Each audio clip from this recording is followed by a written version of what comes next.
KPC live. Thank you for putting up with the technical difficulties. This is a second stream, so let me just speed through it. Today we're going to be talking about a lot of topics, starting with the AI Ganbu meeting, the meeting of the century that happened in Seoul, South Korea with these tech giants. What was happening? What is the AI chicken and its craze? Also, we have the LA Dodgers winning the World Series, and there is an actual Korean player on the team that returned to Korea but is hurled into some kind of controversy at the moment. His name is Kim Hye-sung, so we'll cover that as well on the second part. And on the third part, we're going to be talking about the highly anticipated Grammys, which is being called the K-Pop Grammys now. Is it going to be a big night for K-Pop? We have some nominations over there, so let's check it out and make our predictions. Last but not least, I will warn you for some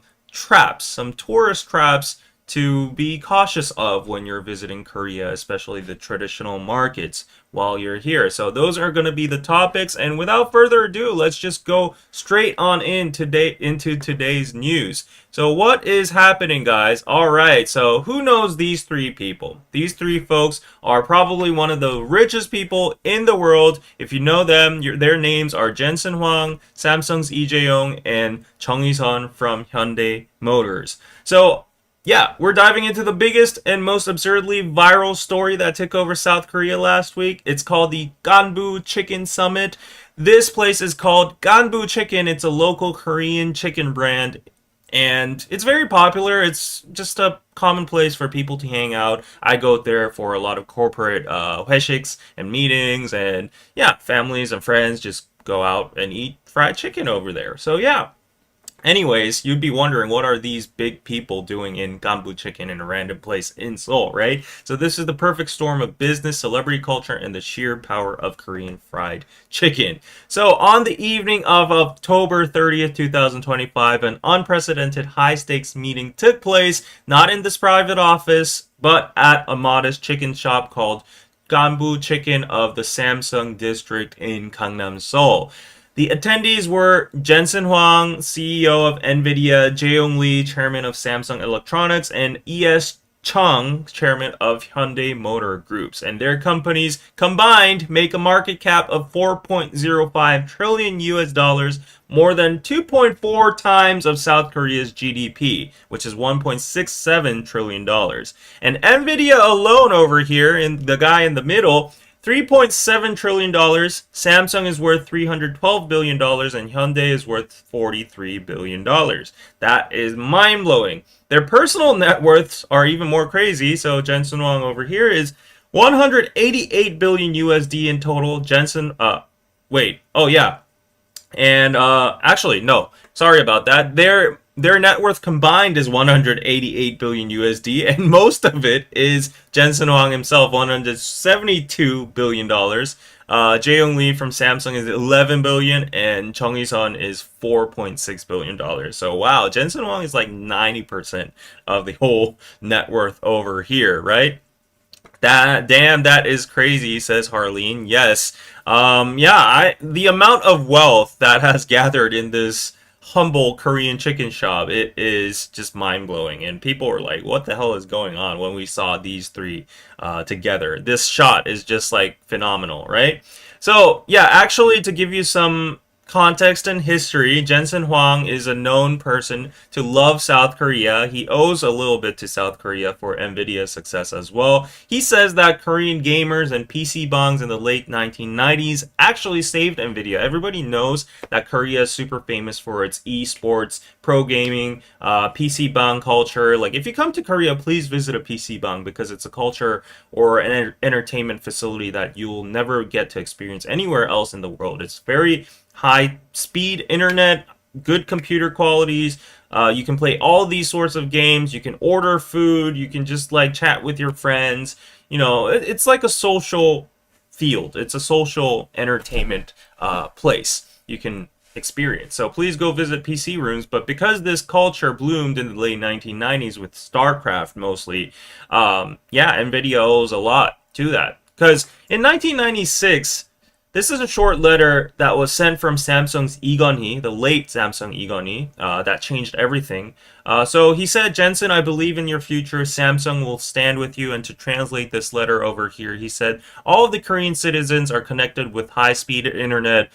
Video games are changing the world. I want to open the first video games Olympics. Wow, this guy was a visionary over here. Like, like back then, who would have thought that video games would have been an actual sports genre, a sports, an official sports of, I think it's an official sports of the Olympics now, yeah. And in the last line, he says, I want to get NVIDIA support on this from Igoni. And NVIDIA's Jensen Huang back then was very heartfelt with this letter. And this one line actually gave NVIDIA its first big memory contract and kept the dream alive, because in 1999, NVIDIA was 3 months away from bankruptcy. They weren't doing that good, and Jensen flew to Seoul. This place, it's called Yongsan Electronics Market. It still exists to this day, but it's going to get torn down and renovated. But yeah, he was actually doing sales to sell his GeForce cards. Back then, NVIDIA wasn't that much of a big company. And if these people over here didn't buy his cards, NVIDIA would have literally died. These are the words from Jensen Huang himself. They were 3 months away from bankruptcy, so Intel or AMD or these other companies would have ruled the AI scene with their chips. And esports, we wouldn't see anything like this. It would be light years behind, and there wouldn't be a 3.7 trillion AI giant of today, right? So yeah, but thankfully enough, Yongsan said yes, they gave NVIDIA a chance, and after that, like, their product was really good. So the Korean gamers bought 100,000 cards in a month. That's crazy, right? And NVIDIA lived from that point on. So yeah, he definitely thanks Korean companies like Samsung, SK Hynix, Naver, and Hyundai for making all this possible with their AI supply chain. And over here, this is Jensen Huang from the old days in NVIDIA Korea. You can see he's very young compared to now. And the aforementioned companies over here like Samsung, SK Hynix, they are literally the backbone of the current AI race. This is very complicated, but without these companies, it's literally impossible to just implement what we are doing with ChatGPT and Meta and everything, Google, what we're doing right now. So SK Hynix and Samsung actually make over 90% of the world's HBMs. That means high bandwidth memory. I don't know, I'm not like a tech nerd or anything, but they're ultra fast memories that power every giant AI data center. So without them, training models like ChatGPT would take years, weeks, and yeah. So in 2025, Jensen Huang showed his love with the big heart. That's why he appeared at this chicken franchise, and he ate fried chicken and soju with the CEOs at the Ganbu dinner. And also, look at him. He rang the golden bell. So I don't know if you have this expression in the States as well too, or in your country, but the golden bell, ringing the golden bell means like you're paying for everybody's meal in the whole restaurant. And of course, he has the luxury to do that, I would say. And I don't think anybody pressured him to, but like he willingly did. Like the biggest question with this dinner was the other day, the reporters and the journalists and the communities were going crazy, but they were asking, the real question is, who bought the dinner? Who took care of the bill? Did they actually buy for all the people in the restaurant? Because like that would be kind of expected from billionaires, right? Like, not that they owe anything, but anyways, that was the biggest question. Yeah, Korean PC Bang saved Jensen's ass back in the 2000s. Exactly, right. And yeah, and he raised his glass and said, to friendship and the future, gave a toast. And at his NVIDIA event later-wise, he shouted, faker. So Faker is one of the biggest pro gamers in Korea and worldwide. He's like a god in the esports scene in League of Legends. And yeah, so he was outside of Ganbu Chicken as well, giving out banana milk and actual chicken to the spectators and the firefighters and everyone. So what a wholesome dude, right? Like, he's a billionaire, but he comes from the bottom. He was actually a cleaner at Denny's, and he served or something. There's actually like a sign at a Denny's branch in the US. It was like Jensen Huang was here or something like that. But anyways, he understands people, and he's like very relatable as well. I think he's a very nice dude.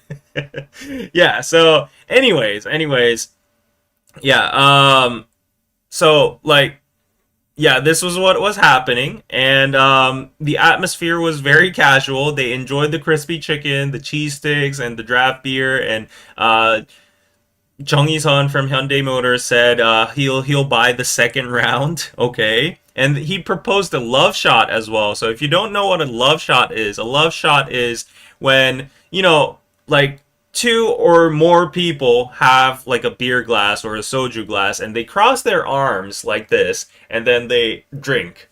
So that's what's called a Korean style love shot. And if there's three people, you can all cross your arms with three people and do it as well. And yeah, these billionaires were all ready to do that, and they linked their arms and did this popular drinking ritual, which made the internet like mind blown.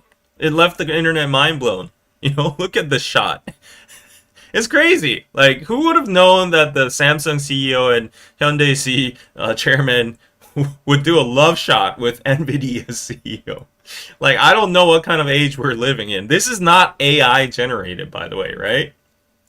So yeah, Huang was apparently very, very impressed with the somek he drank, and he declared it much better than just beer. I agree too. I cannot drink just beer or just soju. It always has to be somek. And then Jensen Huang later signed a gifted box to the chairman with 2 bottles of rare Japanese whiskey, very expensive ones, and also crucially signed an NVIDIA DGX Spark AI supercomputer for them.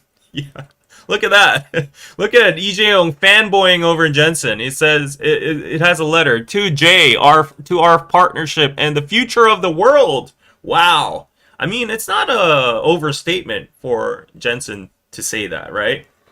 So yes, this dinner is seen as the symbolic declaration of an AI alliance strengthening cooperation across semiconductors, mobility, and robotics. So a lot of people might be wondering, why the hell is Hyundai over there? What does Hyundai have to do with AI? But, right now we're all dealing with ChatGPT and like Gemini and Grok and like all these generative AIs making these pictures and videos and all. But like in the blink of an eye, in 10 years, everyone is expecting that cars are going to be autonomous driving. That needs a lot of AI, and also we'll have like full LED displays that will entertain us during the autonomous drives. So there's going to be a lot of AI in the mobility sector as well, and also robotics. So we'll actually have humanoid robots helping us with our household chores or whatever in our lives. There are already prototypes from like Tesla.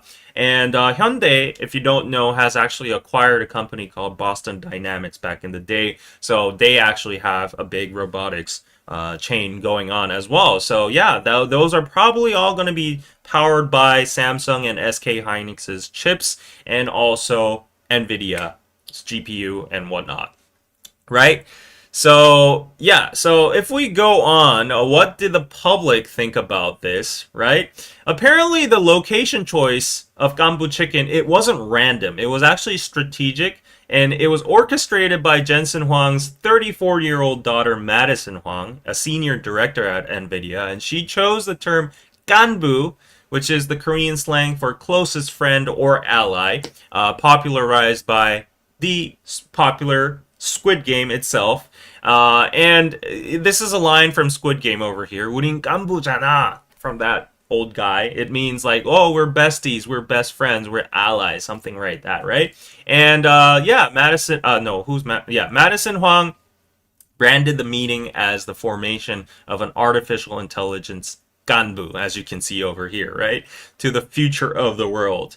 So yes, this event definitely went viral due to the interactions that were made, they were very unexpected, especially Lee Jae-young from Samsung, taking selfies and playfully refusing. He refused a selfie from a guest, and guess why?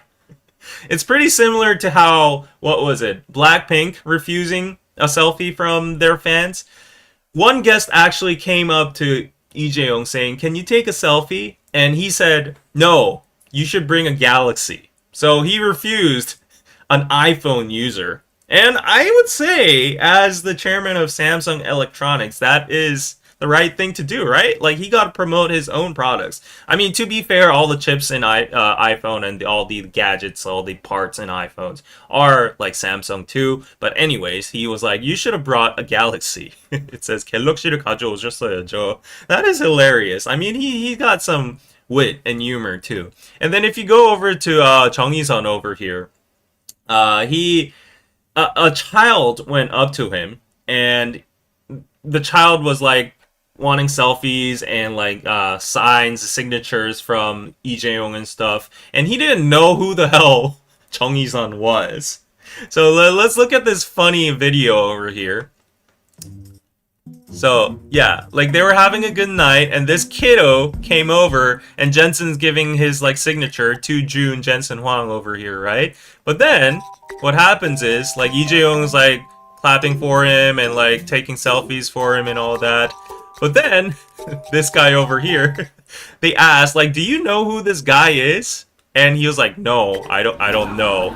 And people were like, "Ha ha ha ha ha ha." And the chairman of Hyundai said, "Do you know what car your father drives?" And the kid was like, "Yeah, something something." And the chairman of Hyundai actually said, "I'm the ajashi. I'm the guy that makes your dad's car." So the kid was kind of like, "Oh, okay." And then, yeah, it just ended up in like a very funny scene, right? Like that. So that was funny. Like, "I'm the ajashi that makes your dad's car." Right? So quite literally. And after the meal, Jensen actually signed a poster on, a fridge saying "Amazing Chimek."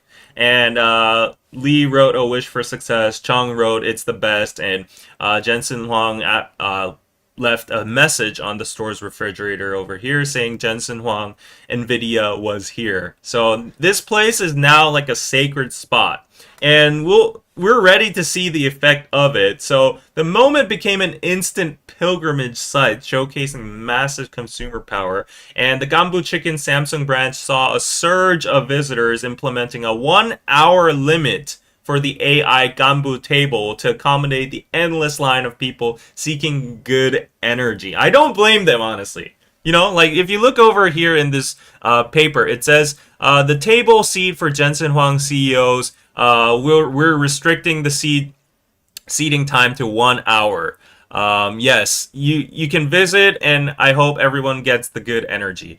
I mean, I really want to go too. Like, it's superstition, but it's just fun, right? The fact that you're sitting at a seat where, like, these tech giants were sitting at. Like, they're one of the most successful people in the world, especially in Korea, in Korean standards, and America as well, too.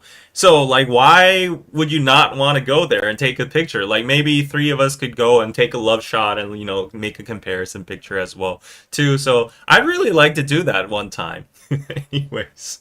Yeah, so the demand was apparently so overwhelming that the Yongin branch was actually shut down for a day. Like, this is the Yongin branch over here, and they had to actually shut down the day for 2 days due to a shortage of chicken inventory. That's crazy, right? And many stores reported a significant increase in sales, with some doubling their revenue.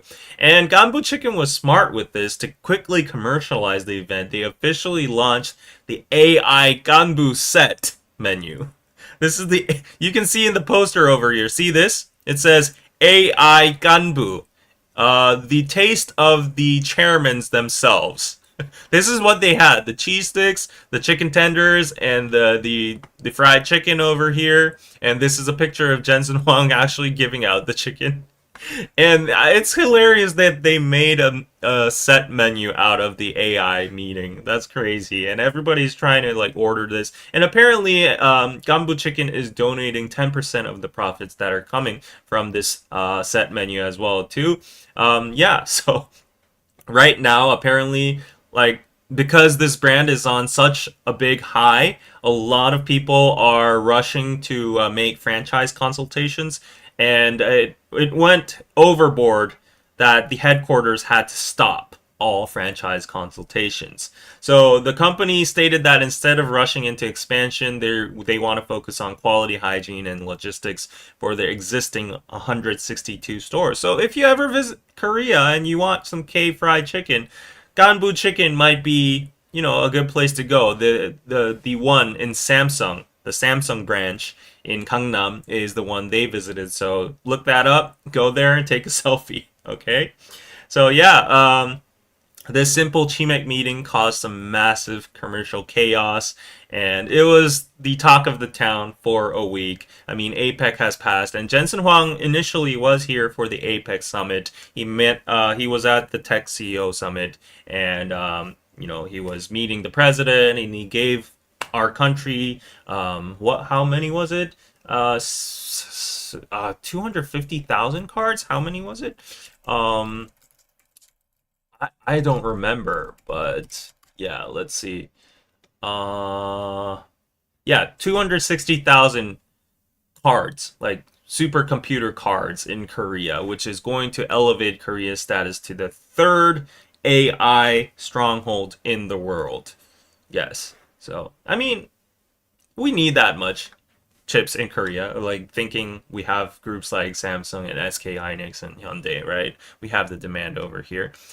So yeah, David wants to make us hungry. I am hungry myself too. Yeah, I want to go to Gambu Chicken. Looks good.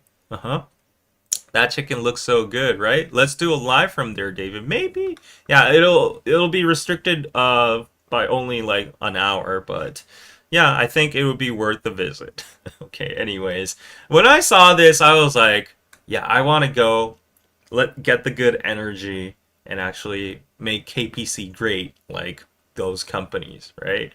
So I think it's in the human nature to have that kind of thought process. And a lot of people on the internet are also making fun of those people that are visiting and lining up for like the good energy. But I don't blame them, because like I feel the same thing. It's the hype train. It's fun. Like if you're gonna have chicken anyways, why not go to a place where Jensen Huang and Samsung and Hyundai visited, right? It's the same as like armies visiting like the BTS restaurants and their training rooms and buildings and taking a picture in front of there, right? So yeah, like we have K-pop roads, we have K-drama roads, so why not K-tech CEO roads or venues, right? Okay, so an hour live just eating chicken, that sounds like fun, right? So anyways, it was a groundbreaking moment for Korea, whether it was a casual chicken meeting or not. A lot of talk actually happened over there, and in 10 years, I don't know, that might be a moment that changes the course and trajectory of history, of humanity and humankind, because like we are in the AI revolution, and it's the next big thing. It's the next big revolution of the advance and development of our technology and our science at the moment. So yeah, I don't know how this is going to be recorded as in history, but it was definitely a monumental moment visually and entertainment wise as well. Okay, why not have fun, right? You can go visit, right? Okay, so let's go on into the next subject, which is, if you're a baseball fan, you might be interested in this one. Right now, 131 people watching. Please smash that like button. And before we go on, thank you to Benedicta for the $10 on PayPal. Thank you so much, Pizza. If you like the stream, think it's productive and informative news that you've never witnessed before, then please consider supporting on Patreon at patreon.com/KPC Korean Pizza Club or via PayPal at paypal.me/Korean Pizza Club. Okay, let's go on into the next news.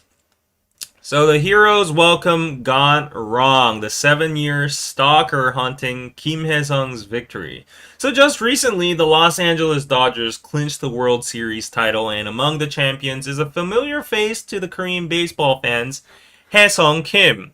I mean, nobody really knows this guy other than Koreans, because like he's not like one of the main roasters or the players of the Dodgers. But considering that it was his rookie season with the Dodgers, it was pretty successful in my opinion, right? And he was an award winning person in the KBO, the Korean Baseball Organization.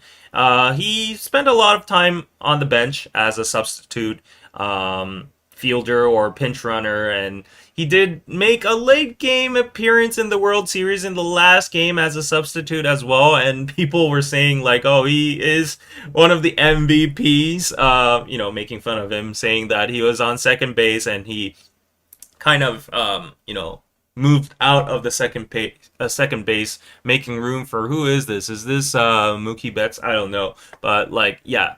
Like because he vacated the base, he made room for it. It was easy for this guy to tag him out and throw the ball at the first base, which was the definitive move of ending the game. Anyways, okay. The point is he made an appearance that nobody really knew about. A true champion, right? In Korea, at least. Hae-sung Kim is actually a highly recognized infielder, and he's known for his incredible speed and strong defense. And actually, during the season, he made some remarkable moments as well. So let's not downplay him too much, right? After all, he is on the Dodgers, and the fact that he's even a substitute, I would say, deserves high praise. And what actually drew international attention, and also particularly in Korea, is his connection with his teammates. So he developed a very close friendship with the legendary Shohei Ohtani over here. So Ohtani really, likes Hae-sung. There are a lot of clips online, viral moments of Ohtani, like particularly tapping Hae-sung, doing like little ceremonies with him and hugging him and all that kind of stuff. There was a moment where Koreans went crazy over when Hae-sung made like a run to the home base and like he scored. And him and Ohtani had like a fist bump moment, but when they were fist bumping, it wasn't just like a normal fist bump like this. They were like doing this together, like how the Koreans and Japanese do, like very politely. So they were like, "Oh wow, what an East Asian moment in the MLB." So like he's very big friends with the superstar Ohtani, and also the superstar of and the MVP of this World Series, Japanese pitcher Yamamoto as well, Yoshinobu Yamamoto. So apparently they're like besties, and they hang around all the time together. I don't know. It's probably because they're both Asians, and they have a language barrier with the other English speakers, so probably they hang around a lot. Yeah, but like online comments frequently mention how great it must be for Kim to be close with these huge baseball stars from Japan over here, and So, like, you can see how friendly they are. That's Sasaki, that's Sasaki, Ohtani, and Kim, and that's Yamamoto over there. So, yeah. Anyways, they won the World Series. Congratulations to the Dodgers. Hae-sung has a ring on his finger as well. He was part of the crew. Deserves it. And he was ready to be celebrated as a national hero. And this is usually what Koreans would say as 금-이 환향. So 금-이 환향 is like a Chinese phrase, or like a Korean phrase if you want to say. It means triumphant return. It means like you return back from Seoul after getting like this big noble position from the dynasty and the king. You get this big position, and you return back to your home, and you have like a golden like crown or like cut on top of your head. Anyways, that's called 금-이 환영. So a lot of reporters stated that, but that was kind of smudged and smeared. So there was some personal controversy that erupted right after he returned, right? Oh, they are so cute. I know, they're the Asian fam of the Dodgers. I was rooting for the Dodgers mostly because I think I have family there. Oh, really? Yeah, like same for me. Like I root for the Asians. Like Otani and Yamamoto, they're all representing us East Asians, Asians as a whole. So I'm proud. I'm proud. Anyways, to go on. So what happened with the controversy? The atmosphere at the airport, it was jam-packed, obviously. All these journalists and reporters just hoarded around him. And it should have been very celebratory, but it was shattered when this middle-aged man suddenly appeared. And he's known as Mr. Kim Son-seng, from the Korean baseball fans. And he is a creditor. He claims he is owed money, approximately 75,000 US dollars up to 100,000 US dollars, not by Kim Hye-sung himself, but Kim's father. Yeah. So, like, if you look at this banner over here, this is Mr. Kim, and he says one guy went to the LA Dodgers, and his cancer of a father filed for bankruptcy, and he doesn't have any accountability, and Mr. Kim himself, Mr. Kim over here, got struck with defamation fines, and yes, this cancer family is going to get punishment by the heavens, or by God. That's what the banner says. So it's a complicated situation over here, okay? And if you look over here, this is during the interview. As you can see, like, all the major outlets just were at the airport over here. And the shocking scene just played out right there at the press conference, and the banner targeted the MLB star, directly saying, Hye-sung Kim, tell your father to pay back Mr. Kim's money. And we saw the shook face of Kim Hye-sung himself, and he desperately pleaded with security, saying, please stop that person, and I will then seriously participate with this interview. And then he directed at the creditor, saying, come say it at my face. Come say it. Like, actually say it. Why do you always do this instead of actually talking? And this was a heartbreaking moment, as it wasn't the first time that this was showed. The public confrontation at the height of his success immediately shook Korea as one of the hottest controversies, because yeah, the security and the reporters actually demanded him to be removed from the scene. It was probably his right to be there, but like, since the player was uncomfortable and he requested him to be removed, the security actually ushered him out, right? So like, yeah, there was quite a scene.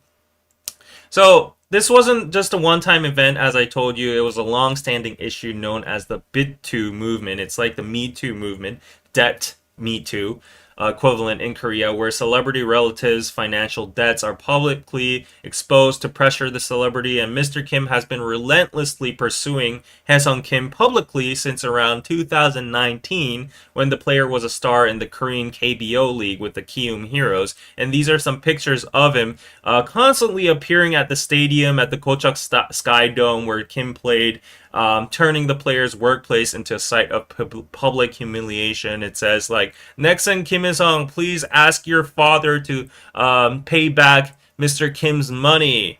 Yeah, like, debt me too, Kim Hye-sung. So he would cause public nuisances at baseball fields.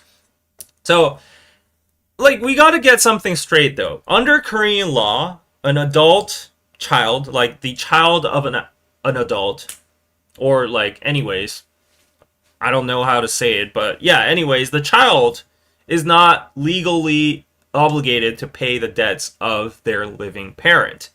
If their parent owes something, then the parent is held accountable, and you can't go to the child of that parent and demand that debt being paid, right? So by law, technically, Kim Hye-sung is not the debtor. He doesn't have any obligation to pay Mr. Kim, right? And this, and because Mr. Kim actually targeted the son, which is technically a third party, and damaged Kim Il-sung's reputation, the creditor has been repeatedly convicted of defamation, and ordered to pay fines by the court. Poor guy, right? And despite the legal rulings and fines, the creditor has persisted, believing that the public pressure on the star's son is the only way to recover his money. Okay, so yeah, this is a complicated issue over here, and it raises a difficult question. So why isn't the father paying? Well, I mean, the exact financial situation of the father isn't fully public, but reports indicate that the father and Haesung Kim's mother are actually separated or divorced, which makes it even, more favorable towards Kim Il-sung's side, because, like, not only is he legally not obligated to pay back that money, but morally as well. If he's not living with his father and he doesn't have a good relationship with his father, why should he pay back his father's debts, right? And rumors and limited reports suggest that the father's financial hardship is actually severe, and he actually filed bankruptcy accordingly, and that is preventing him from settling the debt. And in Korea, if you file for bankruptcy and you declare, like, what do you call it, and the government gives you like a immunity or something, a walkout or a bail or something like that, you get released from all your duties to, like, pay back the creditors. And that's, I don't know how like the law goes. I'm not that deep into, like, Korean money laws or whatever, but apparently that's how it is. Yeah. So it's pretty effed up. I mean, there are probably details and complications inside the situation. But anyways, legally, Mr. Kim has no way to get the money from Haesung Kim's father. That's what we're at right now. So, furthermore, there have been rumors that Haesung Kim and his father has had a strained relationship, and some reports suggest that they might have a minimal relationship due to the family situation. And meanwhile, Haesung Kim actually stated on the 8th that he has no plans to issue any particular statement. So he's just going to ignore this. And if this Mr. Kim keeps on popping up wherever he's at and tries to bother him, annoy him, then he's probably just going to sue him again, over and over again, right? And that's why actually Haesung got some criticism online because of his facial expression and his words of saying, like, why don't you come up to me and actually say it verbally? And people are like, oh, he's actually, like, rage baiting him, Mr. Kim, to say something about him, and he would actually, the Kim Il-sung would actually use that against him again as grounds for defamation. So yeah, it's a very complicated situation, and the public's reaction to this is pretty much mixed. I don't know which side you'd be on. Some are sympathetic to Kim Il-sung.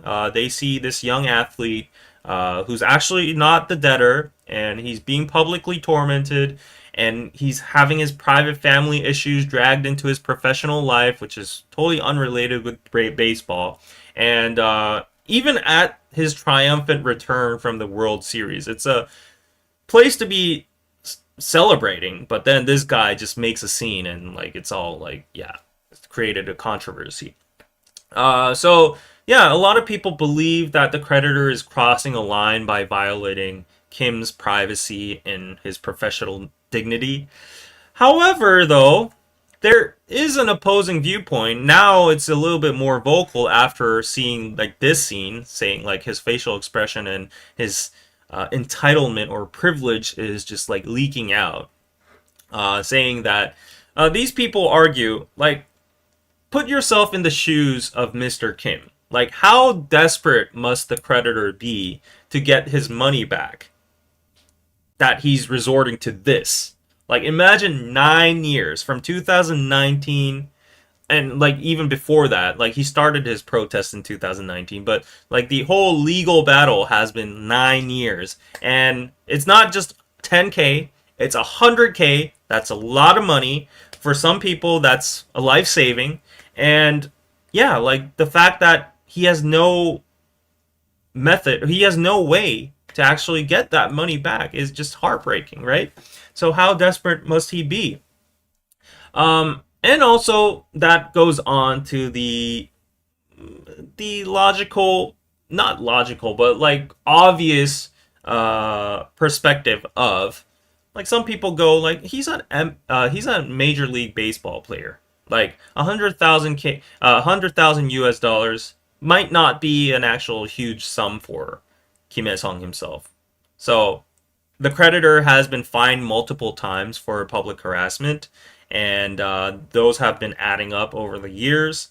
So like people started to pity him now, and people have been saying, if the creditor is really bothering you that much, why don't you just pay him off? You know, the poor, like pay the poor guy off. It's 100K. It's probably just your week's salary or something like that, right? So if he's such a nuisance to you that you constantly like sue him over and over again, and he's paying fines over and over again, then why not just like pay the poor guy off? I know like it's complicated because like Kim Il-sung doesn't have any moral or legal grounds or obligations to pay that guy, but like at this point the public sentiment is like, you know, like bro, you're earning that much and this guy's like been harassing you, let's say for more than 9 years, and he's desperate because he wants his 100K back. Like he probably isn't that well off anyways. Like just you know, help him out. So yeah, that perspective definitely highlights the frustration and the desperate feeling from the creditor who feels like the justice system has betrayed him, right?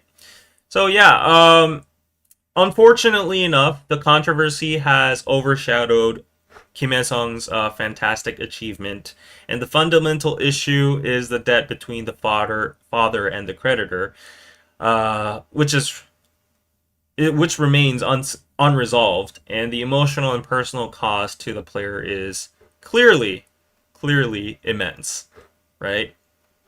So I don't know. What are your thoughts on the complex issue? Like, where do you stand with? Should the son be held responsible in any way? Like, let's see. I want to see the comments. What do you think about it? Out of principle, I never pay him. Plus, it would just attract more to do it. Oh, it would set a precedent. Oh, that's a good point too. When there is also bankruptcy, it is 100% 100% tax deductible. Okay, I'm not very intelligible on tax laws and all that. To pay the guy off sounds like rewarding harassment and bad behavior. Haesung has signed a 3-year US deal, 12.5 mil contract. He could pay it pretty easy, but if courts rule that Mr. Kim cannot force Haesung to pay, it is bad, but no justification for harassment. No, the son should be left alone. The son shouldn't be responsible. There might be more going on as well. Being famous in Korea is like walking through a minefield. Only if you blow up, the media blames you. Why? Yes, this guy is raining on Kim's parade. It's harassment. Period. Okay. Yeah. Shouldn't this money issue between the father and Mr. Kim be judged in a court of law? Mr. Kim is trying to put pressure on Kim Il-sung. Yeah, I mean, as I've explained, it's already been dealt with in the court of law. So currently, Mr. Kim has no legal grounds or any way to get his money back because the court just accepted the bankruptcy of Kim Il-sung's father. So it's already settled. There's no other way for him to get that money back, unfortunately. So that's why he's very desperate and going to the baseball player, right? I'm done with the sentiment of your citizenry. That's what led to suicides of people who feel they have no out because they're embarrassed and their families are left holding the bag. I get it too, but like let's be real here. So most of the Korean people were on Kim Il-sung's side for a long time. like the context here is like, for 9 years, this guy has been appearing and harassing him at baseball fields, and people were like, "Oh, that person's like delusional. Oh, why does he come harass the baseball player when he doesn't have any legal obligation?" So most of the majority of the people were on Kim Hae-sung's side for a long time, for almost a decade now. However, this time it was painted in a different way because of his expression over here and like him finger pointing at him and acting as if like he's a celebrity that has some kind of power or authority to order the security and the reporters to remove a citizen from a public press conference. And the way he said it, like, "Oh, 말로 해요, 말로," like, say it verbally to me, like rage baiting the guy to actually say something to him so that he can publicly sue him again. That really didn't sit in a good way to the public this time. They were like, okay, we know that this guy is delusional and like Kim Hae-sung owes him nothing, but still, like, why are you so being rude, or why are you like power tripping, something like that. So that's the sentiment. Like, people were really just disappointed with Kim Hae-sung's expression and the way he like pointed fingers and like ordered around the security. So I don't like that, just changed a lot of the sentiment. And online communities were like, yeah, like, poor guy, he's been harassed for a long time, but you know, he was at a public space, and like, who is he to actually order around security and reporter that in a public space? Anyways, yeah, there's a difference between feeling entitled or just being sick of being constantly harassed. I get that too. And, you know, but like, especially when you have so many reporters and you're being broadcasted on national TV, you act like that. You just like wave your finger like, "Oh, yeah, get that guy out, please. Like, I'll only continue the interview if that guy is pulled out." Like, if you have something to say, come up to me and say it in my face. You know, that could be seen in a wrong way, especially for people who haven't known Kim Il-sung for a long time and doesn't know the context of his story. People be sitting on their couches and be like, "Who is that guy? Why is that guy so arrogant? Like, who does he think he is?" So yeah, I'm not agreeing with them. I'm just saying that's how the public sentiment was for a while. So poor guy. Honestly, he's been bothering him for 9 years. I didn't blame him for looking at the guy or speaking rudely. Yeah. So he's standing up for himself, and that's being a celebrity. I don't know. I mean, it's valid for him to look annoyed. He's probably tired as well. Yeah, he just got off the plane. So, yes. As a child of divorce with no relation to the father, I won't pay as well. It is a question of principle, and I understand his frustration. Yeah. Perhaps he's had enough of harassment and he's speaking up for himself. Surprised this didn't happen sooner. 9 years, way too long. Yeah, I would be annoyed too. A lot of articles and journals actually actually phrase this Mr. Kim as a stalker, because like it could pass as a stalker, because this guy just follows Kim Hae-sung everywhere and always has these like banners up. So yeah. Anyways, a little part of me though has pity for Mr. Kim as well too, because like 100K, imagine you get ripped of your 100K. It was like maybe your life savings, and the law isn't protecting you, so you're like grasping onto that last straw of hope. So yeah, I don't know. Like, I know, like, by heart, by head, rationally and lawfully, Kim Hae-sung is on the right side. Yeah, so it's complicated. Let me know your thoughts. Let me know your thoughts in the comments after this live is concluded. But okay, let's move on to the next news. Oof.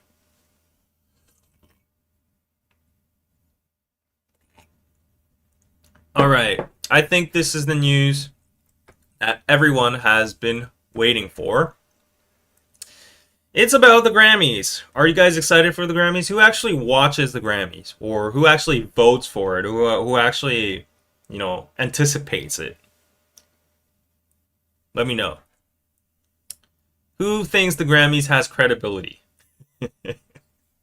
Who's tired of the Grammys? Let me know your sentiments about the Grammys in the chat. Okay? So, what's happening now is that the 2026 Grammy Awards is set. It's the 68th annual Grammy Awards, and the nominations are out. And the press is now hailing it as K-pop's historic breakthrough. And those are not my words, it's the press, okay? It's probably because after years of being snubbed, especially BTS, K-pop has finally landed nominations in the major general fields of record, song, album, and new artist. That's called the Big Four of the Grammys. I just learned that yesterday, but apparently there's a Big Four among those awards, right? People saying only watch for BTS, to be honest. Tired of the Grammys. I honestly don't really care about the Grammys. It's not like I'm getting one. True. I like watching the Grammy performances. I just hope everyone wins and no one goes insane if one musician wins over another.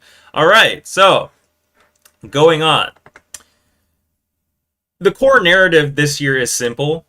K-pop artists have entered the prestigious general fields, and we're told that this is an unprecedented feat that even the unstoppable global force of BTS couldn't fully achieve.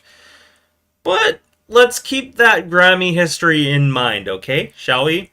So, first of all, Blackpink's Rose and her collaboration with Bruno Mars, 아파트, APT, bagged nominations for both Record of the Year and Song of the Year. And it says Best Pop Duo Group Performance over the year as well. So it's 3 nominations, if I'm not wrong. Song of the Year, Record of the Year, Best Pop Duo / Group Performance. So a lot of nominations. And Rose is being celebrated as the first K-pop idol in these major categories. Also as a soloist. Congrats to her. She put up this IG post saying, "I'm still processing this." And yeah, it's from her official account. So she's very excited. I would be very excited, right? On top of that, the OST song from K-pop Demon Hunters, Golden, is also nominated for Song of the Year. So this is one of the singers of Huntrix, the voices of Huntrix, and she posted on her Instagram again with all the other people, EJ over here too, showing Golden from Huntrix being nominated as Song of the Year for the Grammy. So congratulations to them and K-pop Demon Hunters as well too. And finally, we have more.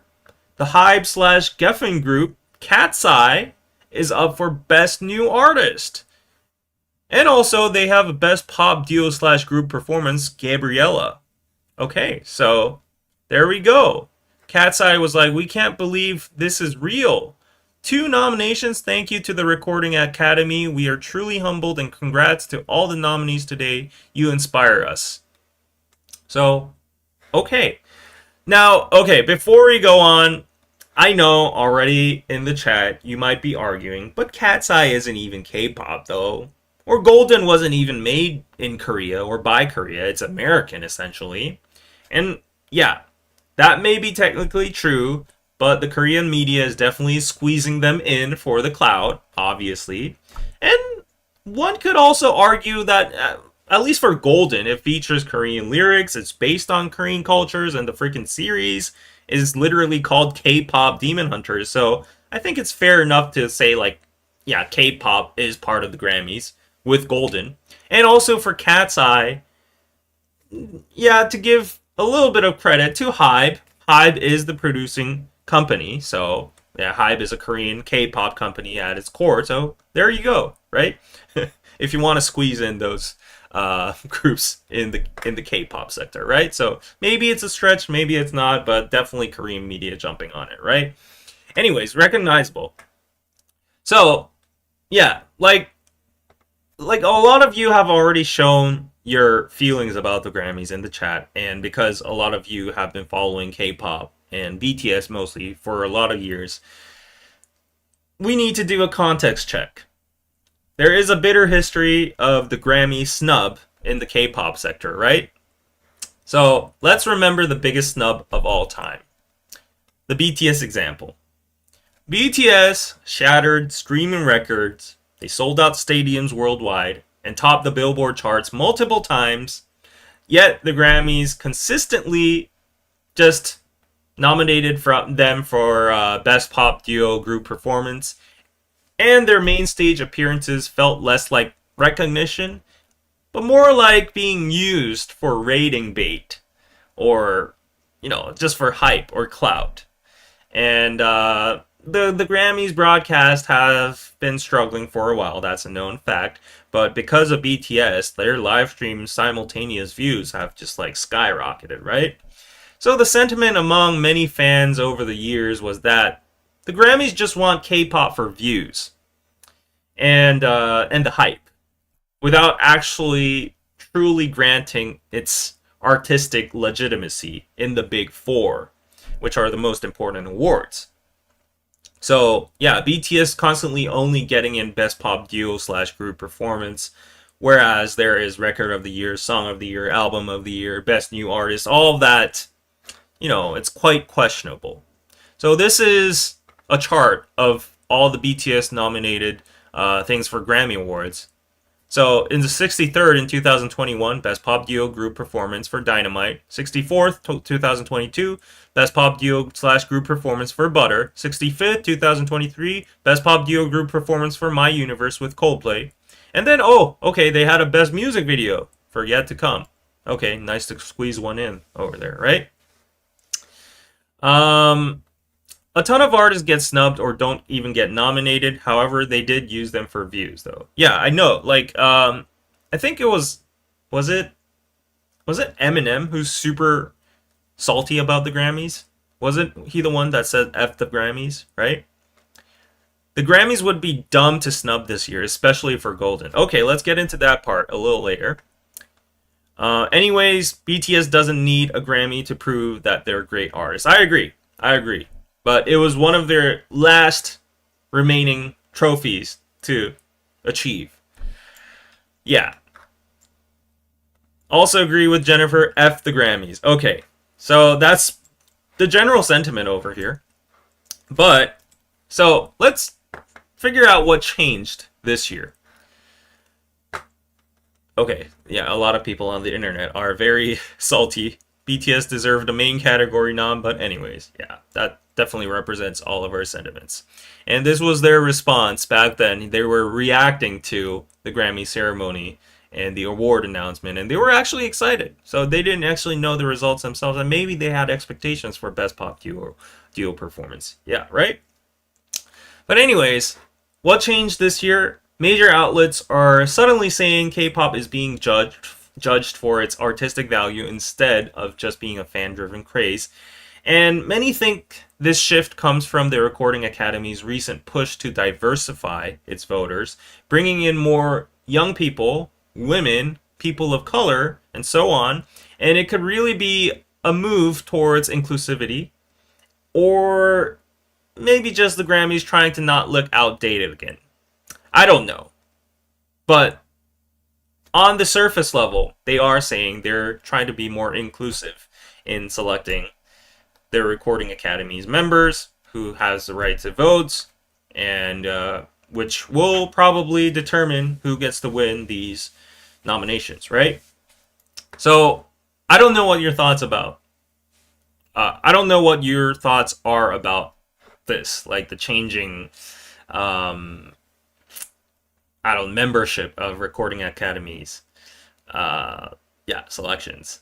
So yeah, like if you look up the articles out there from hello Patrick, if you look up a lot of articles, there are articles saying, oh, this person from this ethnicity, this person who's like a woman, this person who's like, I don't know, trans or from the LGBTQ plus community was included as a recording member, a recording academy member. So yeah, okay, like, is it all for show or is it actually going to weigh in? That is the question, right? Um,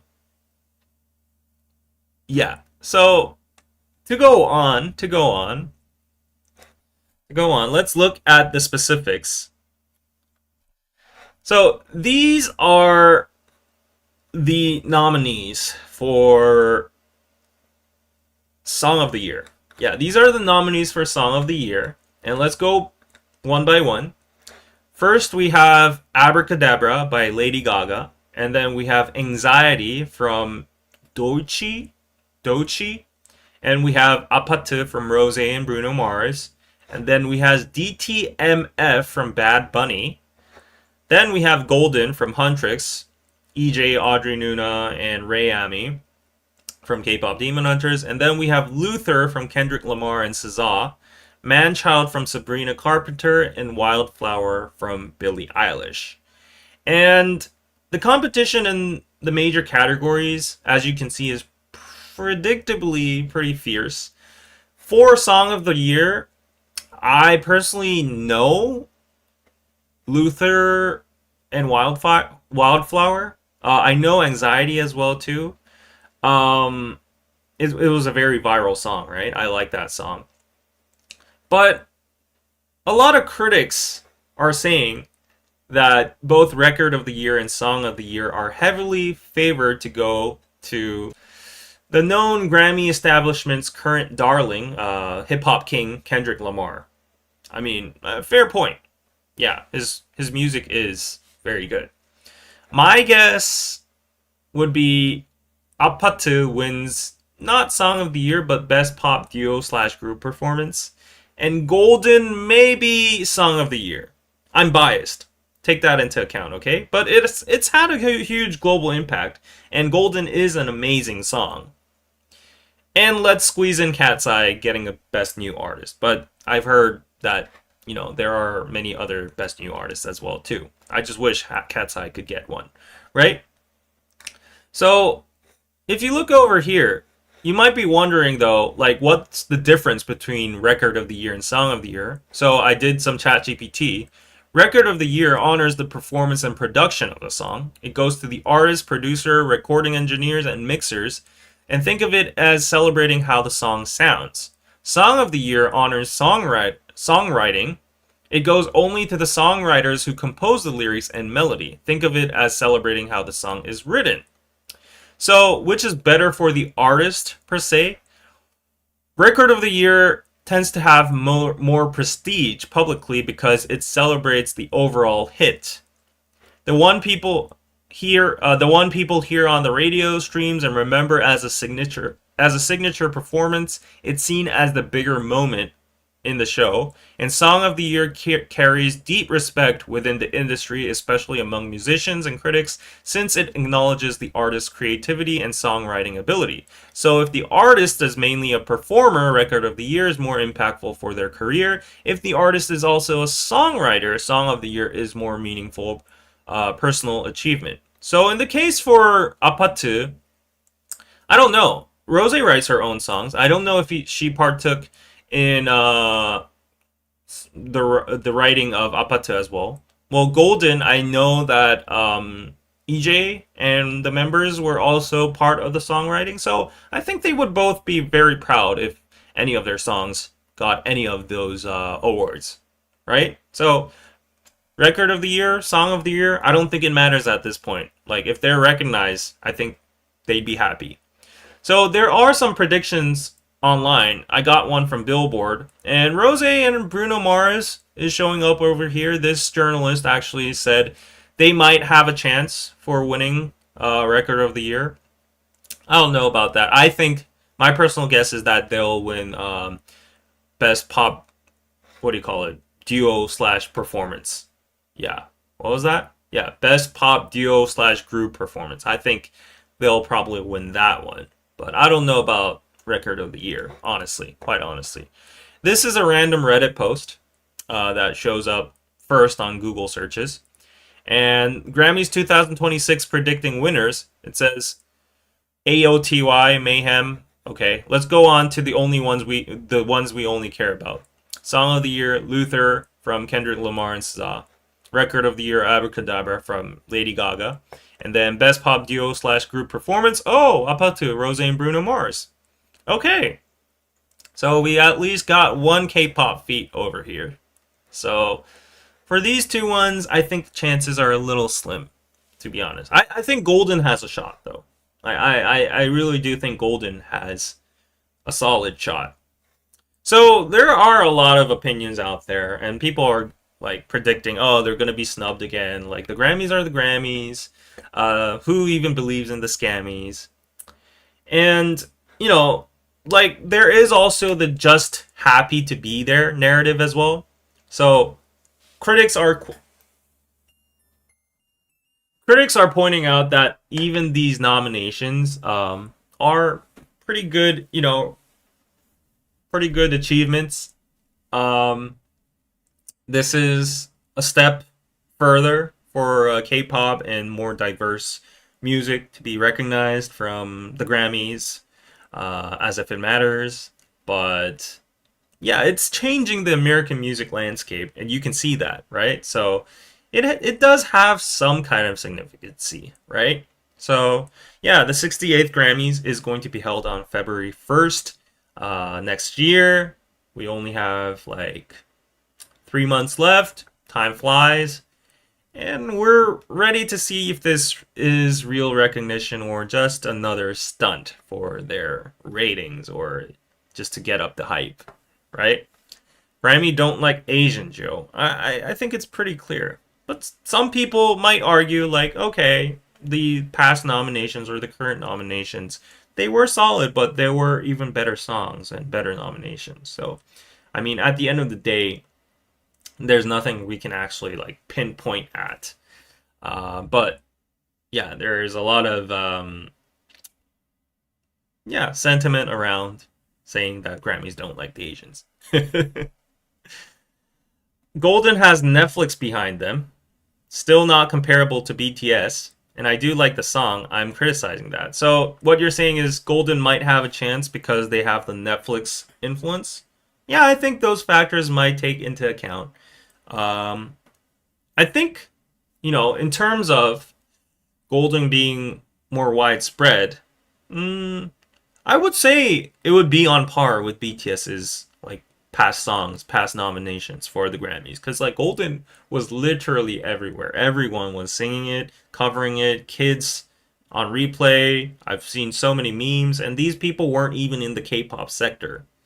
So you gotta give some credit to Golden, right?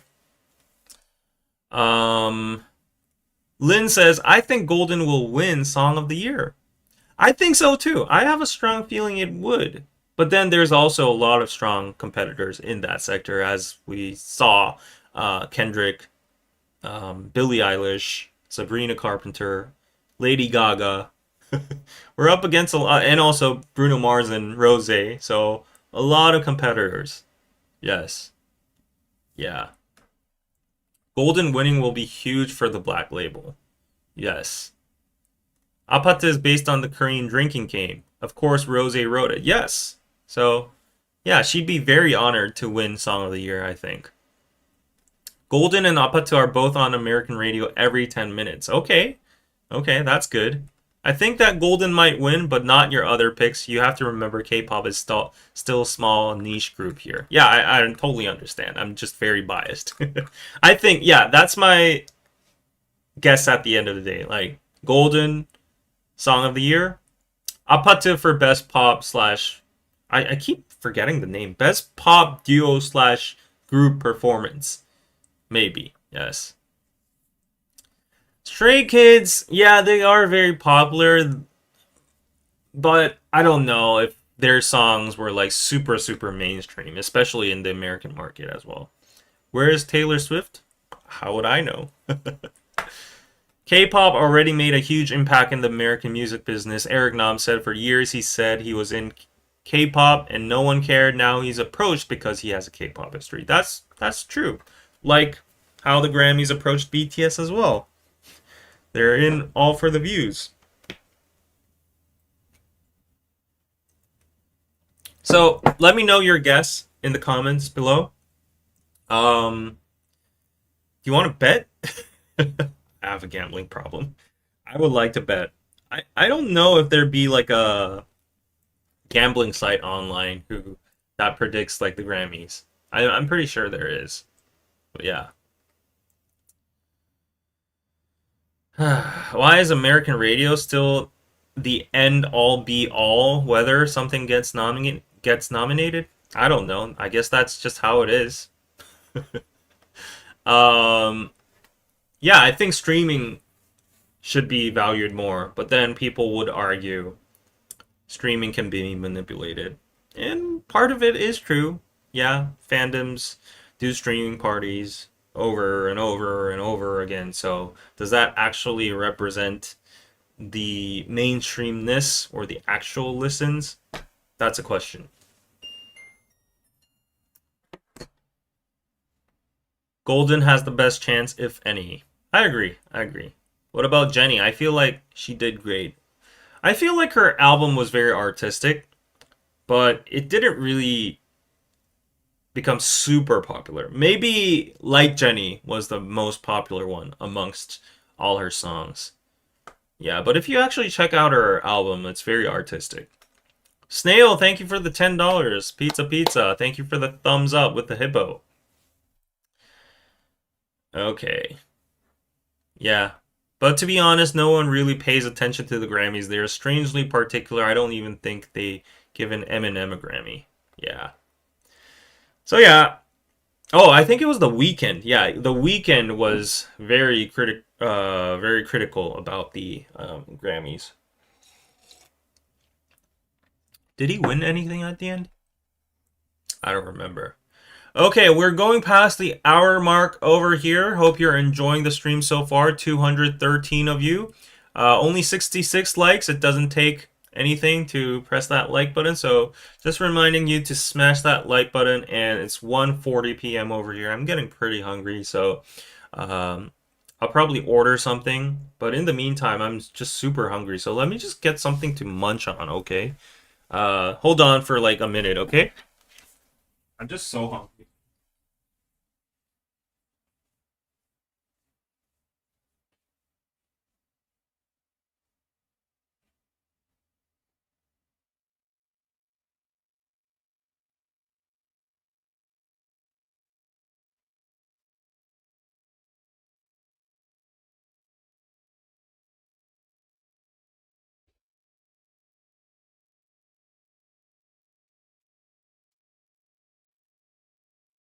Ugh. I don't have anything to eat at my home. So just got some chocolate. That's all I have. But chocolate has high calories. It's good to boost your energy in a short amount of time. So let me just take a piece. Mmm.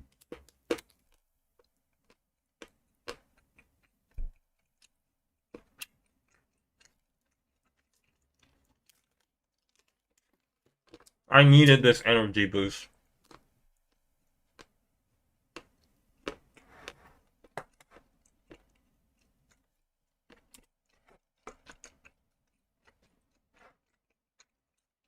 Now you're hungry? What time is it over there? Is it like dinner time or something?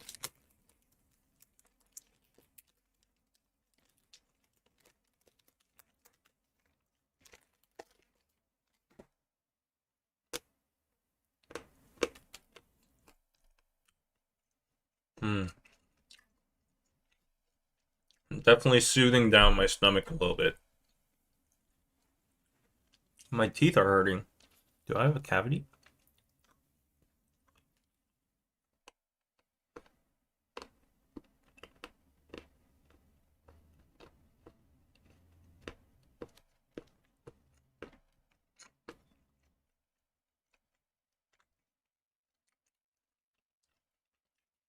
Yeah, I think I'll order food.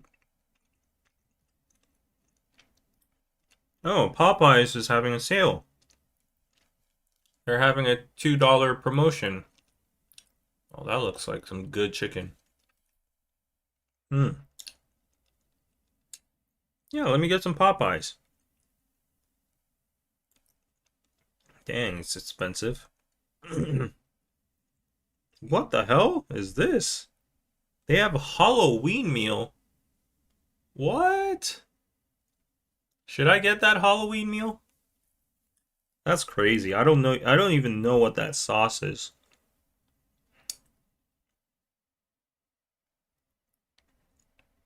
That is crazy. Mm, let's see. Hold on for a bit. Let me just order it and continue with our last news. That does not look healthy though. Like, what are those fries? Seriously. What are on those fries? It's purple. I'm scared to eat that. Like, no. Hell no. Halloween's over anyways. So, yep. Hell no. Should I get a classic chicken sandwich, spicy chicken sandwich, or Louisiana chicken sandwich?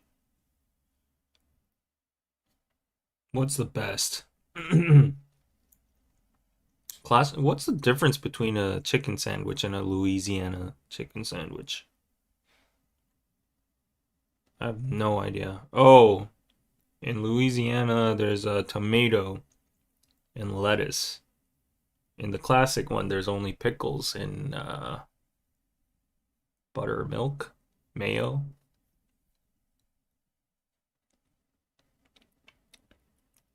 Food coloring not good for you.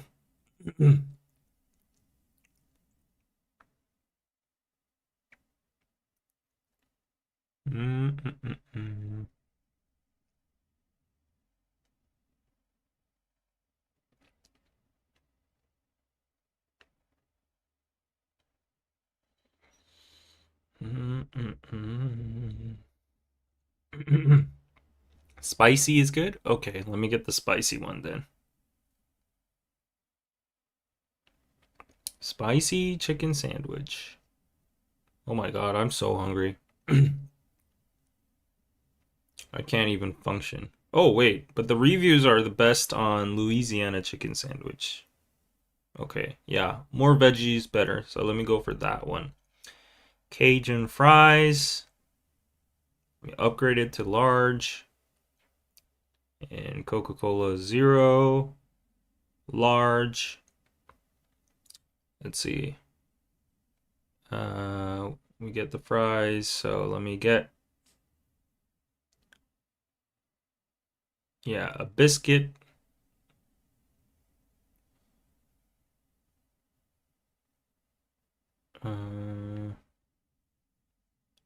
Let's see. Sorry about this. I just need to order something before I go on. There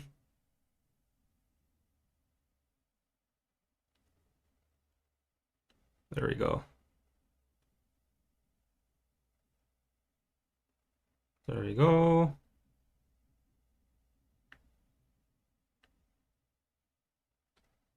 Last but not least, where's the freaking biscuit? I always need a biscuit when I'm eating Popeyes.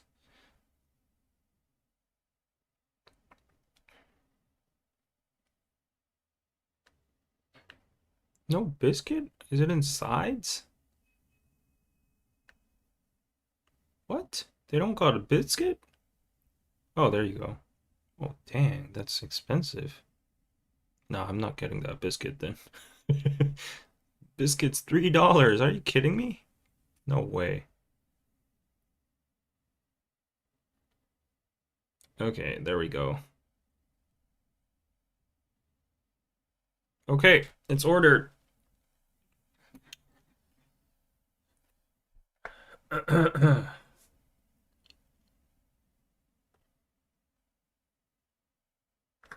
Okay. Now let's go on with the last news of today. Well, Okay, we went through all the news pretty quickly today. All right, so this might be very informative to those of you who are willing to visit Korea in the future, or might be relatable to those of you who have visited Korea before. So it's about, I won't call it a scam, but it's like a tourist trap, okay? Like it's a warning to travelers who want to come to Korea. So let's go on. First of all, the Korean tourism market the Korean tourism market has been soaring. In 2024, South Korea welcomed over 16 million foreign visitors, and there have been 6.5 million foreign tourists visited South Korea in the first 9 months of 2025. So yeah, we're aiming at like 20 million at 2025. And over 60% of these tourists cite food as their primary reason for visiting. And now we're an international food destination. That's very good. Yet, one of our most iconic culinary landmarks you see over here is the 120-year-old traditional market in Jongno called the Gwangjang Market. Hands up if you've been here in the chat. Have you been to Gwangjang Market? So, this Gwangjang Market is currently tarnishing our reputation with shocking scams, poor hygiene, and outright rudeness. And as a channel with a lot of foreign subscribers, I feel obligated to share this very uncomfortable truth and offer some practical tips as well. Yeah, everybody has been to Gwangjang Market, right? So while you're hearing this, listening to this, share your experiences in the chat and see if it's like valid, okay? Serenity now just returned from a three-week trip to Korea on Friday. Okay. Everybody has been to Gwangjang Market, right? June has been to Gwangjang Market. Yes. All right. So to go on, what has been going on in Gwangjang Market? So the crisis came to the headlines in late 2025 following a viral video posted by a popular Korean YouTuber named 이상한 과자 가게, Strange Snack Shop. She has more than 1.5 million subscribers, and her video quickly surpassed 4.2 million views. And she exposed a pattern of misconduct that had clearly returned 2 years after a similar 2023 scandal. And she experienced overcharging firsthand, being charged 10,000 won, which is like $10, for an 8,000 won sundae, blood sausage plate. So there was a $2 increase in what she thought she had to pay, right? With the vendor falsely claiming to have added extra meat without her asking. And if you see the video, she constantly says, like, why is it $10? Like, the menu literally says it's $8. And the vendor keeps on saying, oh, but we mixed meat inside it. And she was like, but I didn't even mention that. Like, I didn't even order extra meat. But the owner kept on insisting, like, but there's meat over there. So, like, you got to pay $10. And she was very firm. The YouTuber was very firm about, like, her not having ordered any extra meat. So she was like, oh, this is not it. And she has a good reputation online. A lot of her fans say she's very like, honest and humble. And she's not that kind of person who would be like rage baiting or clickbaiting for views, trying to like put a bad image upon like a local street food vendor. So yeah, it's only like $2, but it's just symbolized as a breakdown of trust, right? And out of 5 stalls she visited in Gwangjang Market, 4 had very big issues, including very poor hygiene. So she saw some kalguksu, which is like knife-cut noodles, allegedly cooked with crusty old leftovers. So she identified like the seaweed attached to the noodles before they went into the soup. So she was like, "Oh, well, isn't that like, from another bowl?" So she had suspicion about that. And another post also showed only 7 small oysters for being served for $20, served on a very dirty tray. And yeah, she also voiced her opinion about the rudeness. She experienced a lot of vendors shouting at foreign tourists who asked simple questions. They simply just have a hard time, difficulty, you know, just what do you call it? Communicating. These foreigners don't speak Korean. So I don't know why the vendors would be shouting at them or being rude at them. And there's also another problem with the cash only problem, or maybe scam at this point, because demands for cash payment was like just um I'm trying to think of the word. It was just taken as a given, where when it's not. Like there are obligations for these vendors to have card readers, and the card readers were visible, and a lot of people actually request, like, can I pay with card? And these vendors actually talk their ways out so that people can pay in cash by saying, "Oh, I'm very old. I don't even know how to use those card registers," or like, "Oh, some foreign cards don't operate in these machines, so I'd rather just get cash." And they kind of like force you to pay cash, right? So it's like a tactic often used to evade taxes, because like if you get paid in cash, like it doesn't get tracked. And yeah, so like these were the 4 problems that were identified by this YouTuber, and social media has been exploding with hashtags like Gwangjang Market scam by Koreans. And the message is clear that the Gwangjang Market is treating visitors who make up a huge portion of its 10 million annual visitors like ATMs, like cash machines. And yeah, like if you see, like in this one, this is the 2023 controversy. This guy is called Hichelism. He also has a huge YouTube channel, over 1 million subs, I think. He went to Gwangjang Market with 2 Vietnamese friends, visitors, of course, and he ordered jeon. That's like Korean fried pancakes, a selective of like tofu, some meat, some veggies, blah blah blah blah. And he said this is $15.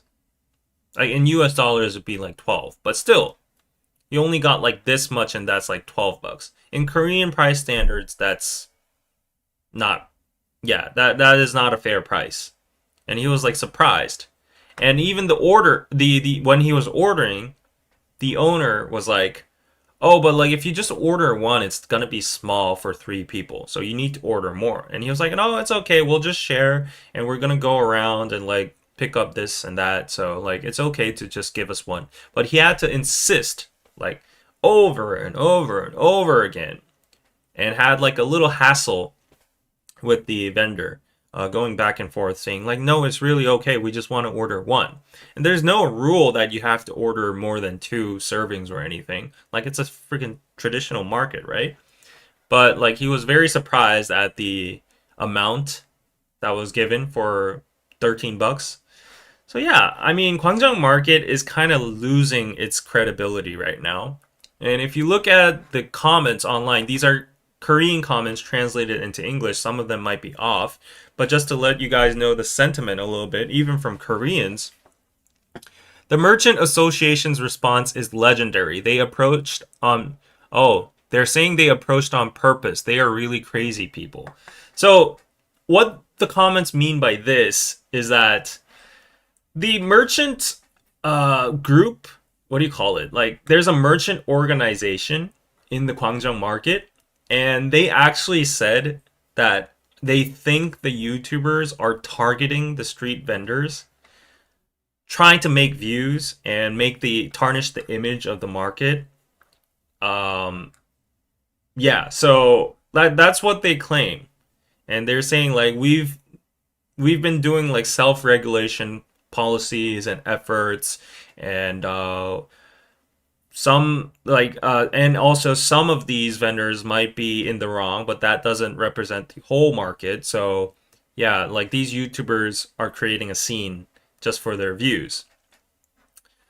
And also some people say like towards the vendor, typical grandmotherly way of speaking, exaggerated way of speaking. She said, whatever, I'm going crazy, I'm going nuts. I came to Korea because of the K-pop image, but when I went there, Korea's image was completely destroyed. It needs to be eliminated. There are almost no good comments from foreigners. It's a disgrace to the country. I'm so sad. This YouTuber is not the type to usually draw clickbait or rage bait. She's the type of YouTuber who reviews delicious snacks and cooks food to share with her neighbors.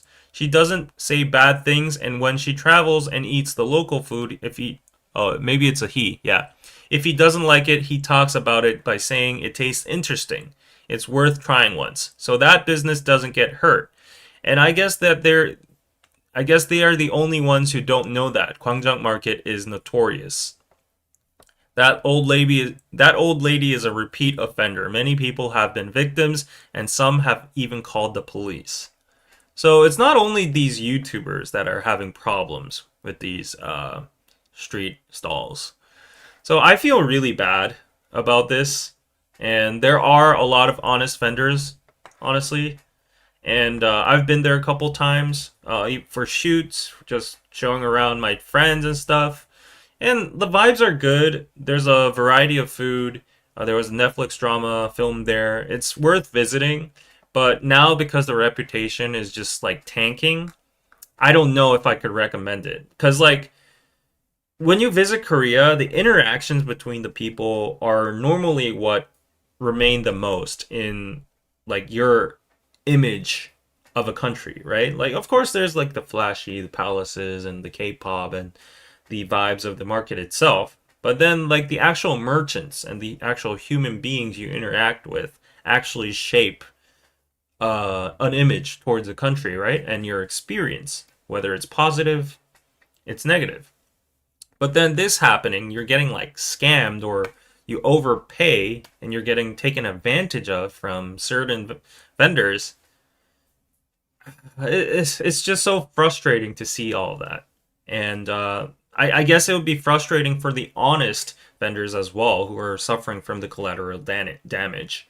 And yeah, so like, as a lot of people have been saying, in 2023, there was another scandal that was highly published on the internet about, like, you know, the prices, not using QR codes, blah, blah, blah. And the market then held like a grand service pledge rally where they promised reformation, and they chanted fair price, clean food, kind service, and vowed monthly training. But now we're at 2025, repeating the cycle. I guess people never learn, right? So this is the organization over. It's 2023, as you can see. And yeah, all their pledges are down the sink.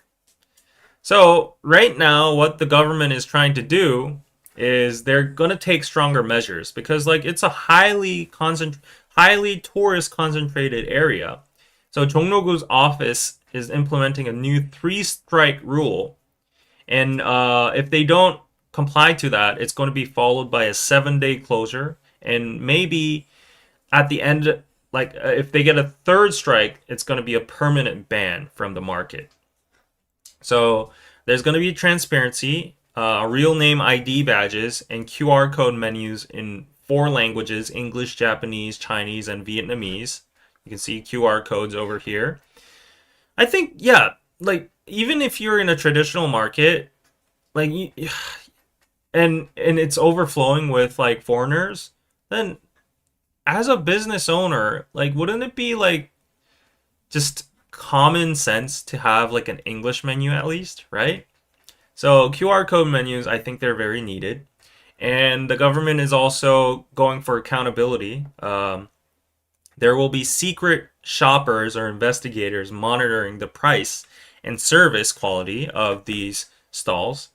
And also, there's going to be a mandate again for card payment being accepted. If there is a refusal of card payment, that could be up to a fine of 3 million won for refusal. So I think that's good. And for hygiene, yeah, there for hygiene there are going to be like inspections and actually gradings from public A to F grades. They must be displayed on every stall. So I think these measures need to be made. And I think one other thing is 광장시장 really needs to step up because like if you look at this picture, the first one over here says 광장 Market. This is the Dongdaemun Market on the second one. Third one is Namdaemun Market. It's the same menu, right? Tteokbokki. They're all the same tteokbokki. By the same price, this is how much you get in Gwangjang Market. It's like double in Dongdaemun Market and double in Namdaemun Market. So why would you go eat tteokbokki in Gwangjang Market if you get like this much? So yeah, I think they need to. I think they really need to just like step up their game, or else the bad rep is going to spread. And the irony is, these traditional markets always complain a lot because like there are supermarkets now, there's like e-marts, there's like convenience stores, and not a lot of people come to traditional markets, and a lot of them are shutting down. So the government has been working to protect and preserve these markets because they have cultural value and significance, and they're like tourist sites as well too. But at the same time, if they want that special treatment and their livelihood to be preserved, they need to practice common courtesy and service, right? So I'm not actually like expecting much from the organization, but apparently the merchant group is now promising to hire hotel staff, hoteliers, hoteliers, to teach kindness and mandate monthly training to the street stall owners, and with a 1 day stall closure for skipping these educations. So I don't know if that's going to be effective. It's better than nothing, but yeah, hopefully it maintains until, after 3 years, we go there again, and if everything's back in crumbles and nobody's using QR code menus, nobody's accepting card, everyone's rude, there's bad hygiene, then it's going to be very disappointing and stressful. Yeah, Korea is at its all-time high right now, and yeah, we got to deliver the best quality for our tourists. So yes, so like warnings for you guys and some steps you might want to take when you visit traditional markets or Gwangjang Market. I have to warn you though that these might not be 100% implemented, and you might be faced with a different reality, but still, it's better to know this, okay? So always check the menu before ordering. Maybe point at it or take a picture of it and show it to the vendor, and like the price as well too. I hate to say like you have to go out of your way and do this as if like you're on a taxi cab and say like put on the meter please.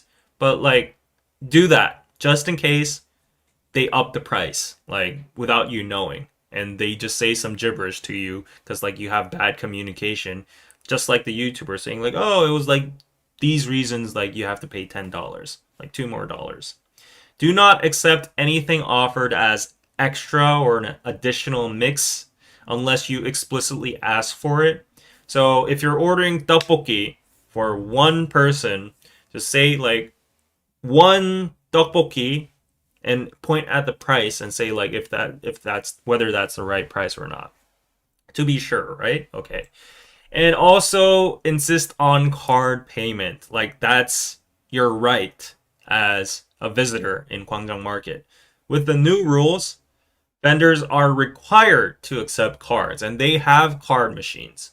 And if they claim the machine is broken, you can politely state that you'll only pay by card or, consider going somewhere else. So I would actually, just to be safe, like it's a 2FA, two-factor authentication process, ask if they accept card first. Like go up to the vendors and ask them like, is card available? Show your card. And if they say no, just go somewhere else. If you make that action, I think they'll probably say, oh, come back, come back. Right? And then you sit down and ask for this specific menu, point at it, point at the price, and clarify. Get a double check on it. And then you're good. You're good. Okay? So I don't think they'll be petty enough to like give you less than usual or anything. If that is the case, then that's really bad.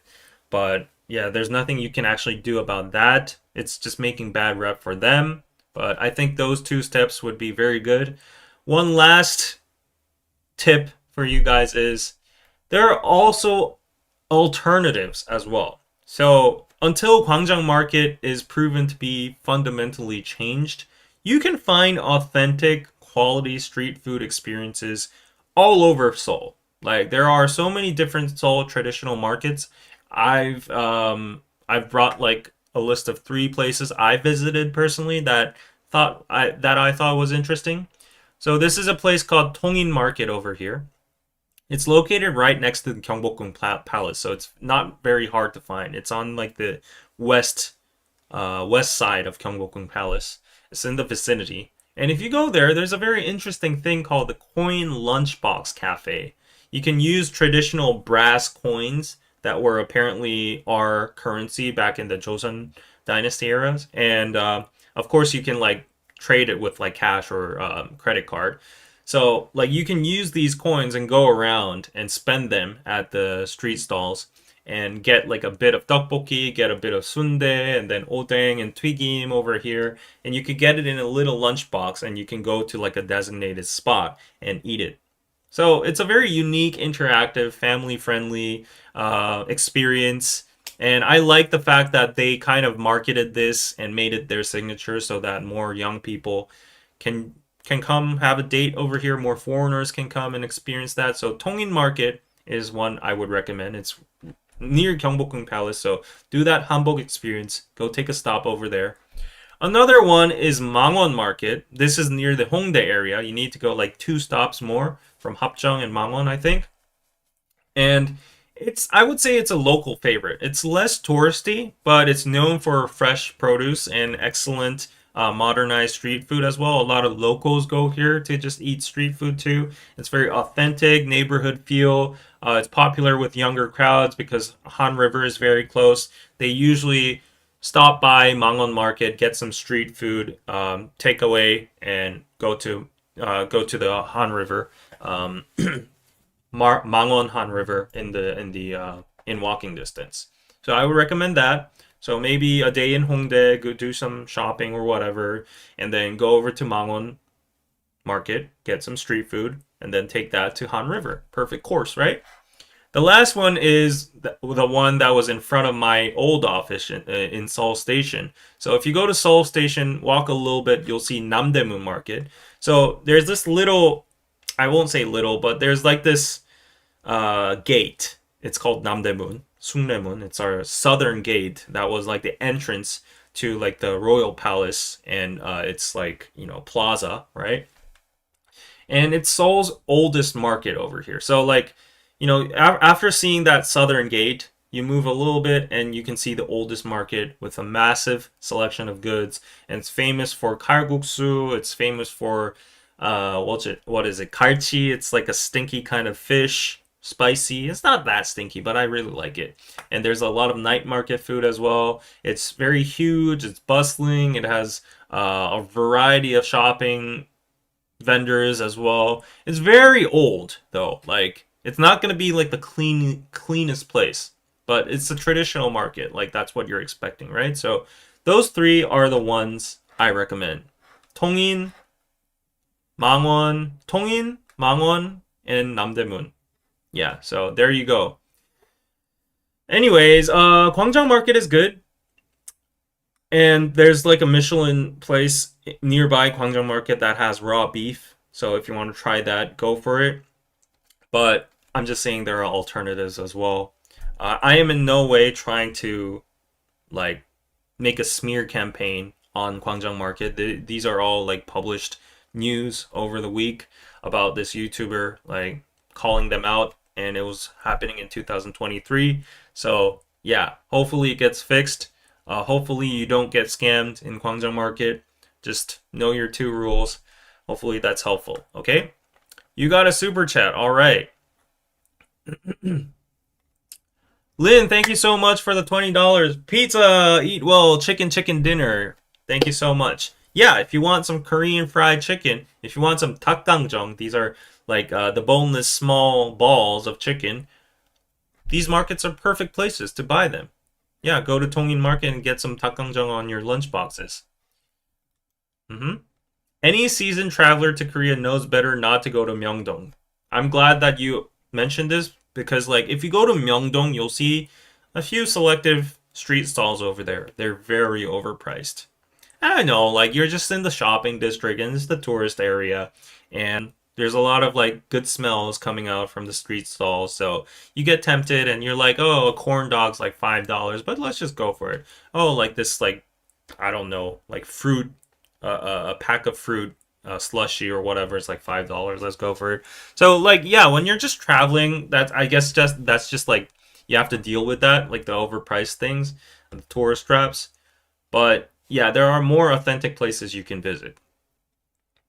Doesn't Korea have tourist police? Yes, they do, but the tourist police probably doesn't have like authority over like the price policies or hygiene in the street stalls. I think if you might have, if maybe if you're having trouble with payment, maybe, and you're struggling, and if the police officer is going by and you call them and say like, oh, they don't accept card, they might help you. But other than that, it's like on a jurisdiction, I don't know, what do you call it, a district government kind of level, I think. Yeah. Aya says Mangwon-시장. Yes, Mangwon-시장 is really good. So go check it out. Korean vendors could just add mandatory tips. Oh, no. Please, no. Do not give them ideas. Please. I think the moment these people start accepting tips, there's going to be actual protests in front of the market from Korean people. Yeah, like, no tips. Oh, yes, my Popeyes is here just in time.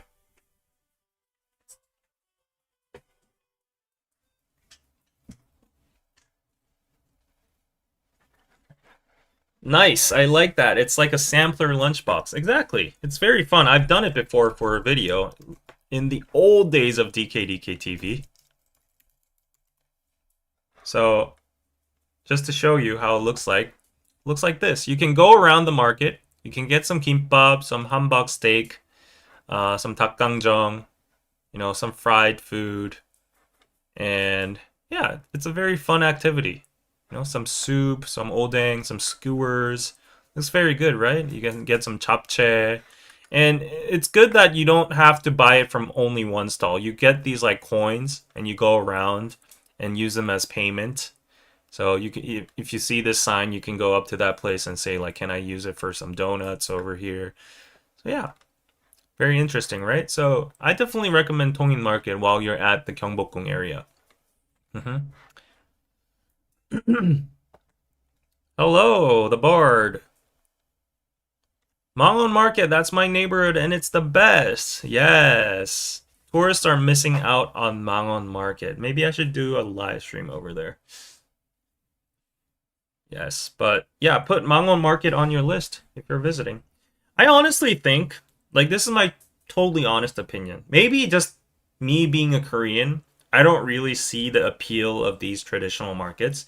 To me, there's not really anything traditional about it. Like, if you just go to any country, you'll see these type of markets. Like you'll see the red meat corner, you'll see the vegetable corner.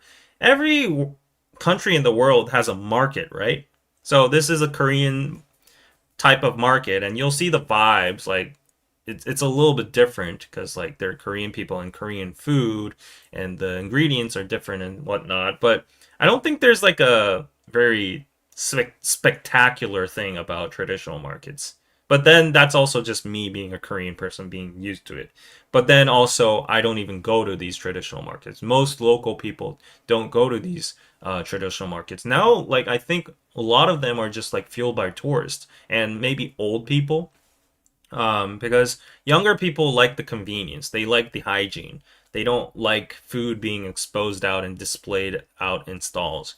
They go to like, supermarkets and just get their groceries. Like me, I go to E-Mart, right?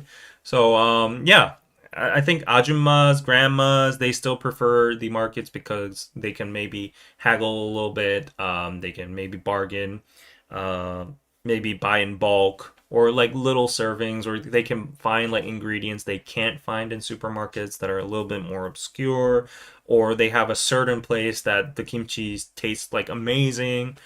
So yeah, like there these unique selling points are still what drives the markets to be survivable, but still you would say that the overall traffic is dwindling, and there are a lot of attempts to revive and preserve these markets. But if Gwangjang Market acts like that, yeah, it's not going to be long living, right? So we don't have markets like that in the US, really. I would think you had. So I went to some place in LA. So it wasn't like this, but I thought it was very like uh what is it? Not traditional. How would I explain it? Just like the old days. It looked like the old days market, and I didn't really get anything there, but it had an X-Slut over there. And also, I went to a place. I think I went to the farmers market, and it was like way bigger in size, and I had some like Brazilian, what do you call it, the meat over there, and it was really good. So yeah, those kind of markets, right? Versus the supermarkets. I'm excited to visit the markets in Korea because the markets in Thailand are so fun. I guess it is fun for people that if you're not used to it. Maybe like for me, even in foreign countries, like I guess it's just me. If I just go to Thailand or anywhere in the world and go to a traditional market, it's interesting just to look around, like, oh, what they sell. Like for instance, when I was in Finland, I went to the market right in front of the bay, the harbor, and there was this little small market, and I went around. It's just like one block long, and they sell like what is it? Like what was it? Reindeer meat, bear meat, all these different kinds of meat. So it was very interesting to see that kind of stuff. But other than that, it's just a market. So yeah, you might sit around, get some sausages, and eat something. But I guess that's just the experience itself. Yeah.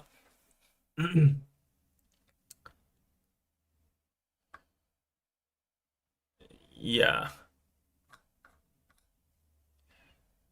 I understand not everyone lives in LA or has a K-Town area, but it same goes for Korea as well. Like if you go to the rural places, there's no traditional market over there. There might be like per city, like in the middle of the city center. So if you go to Jeju, there's like a market. If you go to Busan, there's a Chagachi market. If you go to Gwangju, there's a little market over there too. But like, if you go to the districts and like the totally rural places, you won't see those kind of stuff. But if in Seoul, there is a couple of different markets in every different district. There's even one market right over there in the backside of my house. Uh, I live in Indiana. We have a farmers market every weekend over the summer. Yeah, I like those vibes. I like those vibes. So, anyways, okay, that was the last news for today. We're entering the 2 hour mark. It is 2:30. Do you want me to do an extended live or not? If you want an extended live, 1 in the chat. If you want me to just end it and enjoy my meal, 2 in the chat. Let me get my Popeyes.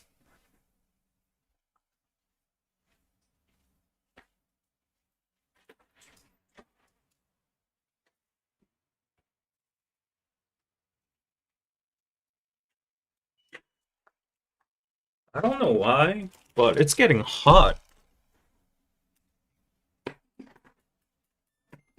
It's cold outside, but why is it so hot inside? It was a useless question, right? Everybody's gonna chat 1. You want to see my food? Okay, I won't go on too long, because last time it ended up being another hour. Popeyes. I think the closest thing to it is the farmer's market. Yes. Yeah, that one farmer's market in LA was really impressive. It had like a mall next to it as well too. And the vibes were so good. The weather was so good. There was like a massive fountain. There was a lot of American flags. I'll show you my food. I ordered a lot because the minimum price was like 15 bucks. But I was so hungry. Like normally I would just, you know, save some pennies, but today I'm like, oh, whatever. Just eating whatever I have my eyes on. So let's start with, what's this? Okay, we have the massive Cajun fries. Oof. Cajun French fries. Oh, look at that. Mmm. I'm probably not going to eat this in one sitting. Mmm. Yeah, I'm just gonna show you guys the food, munch on it for like another 10 minutes, and end the stream. And just to let you guys know, for the current patrons, I have an apology to make. So last month was so hectic, I couldn't do a watch party series. But this month, I'm preparing to do a watch party for sure for a very interesting drama that's going on. It's getting a lot of praise from the Korean public. I don't think it's super popular overseas. But the title is, let me check the title.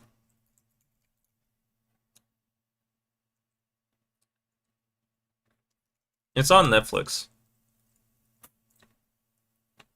Yeah, it's this one.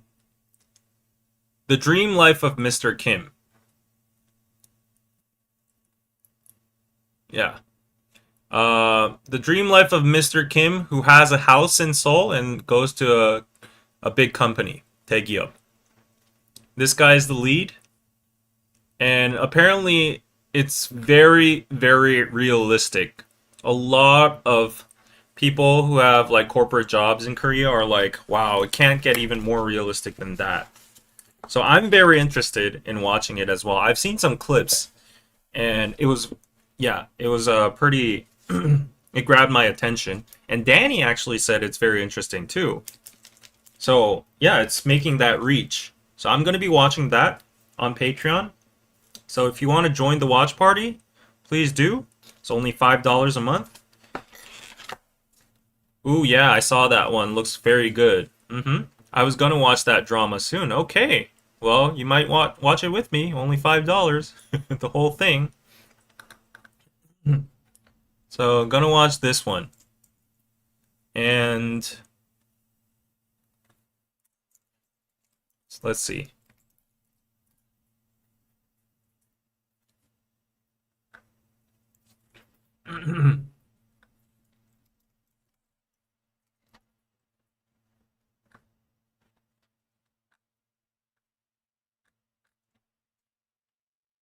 부장 이야기.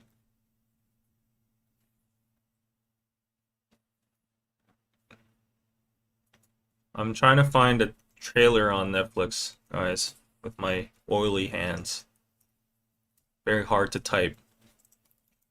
Dream life of Mr. Kim. There you go. Trailer.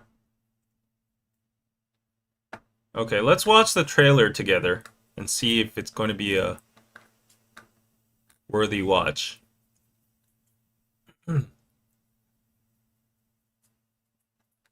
Let's see. English subs. Is this? JTBC's upcoming. No, all these like user-generated content. I don't. Is there a?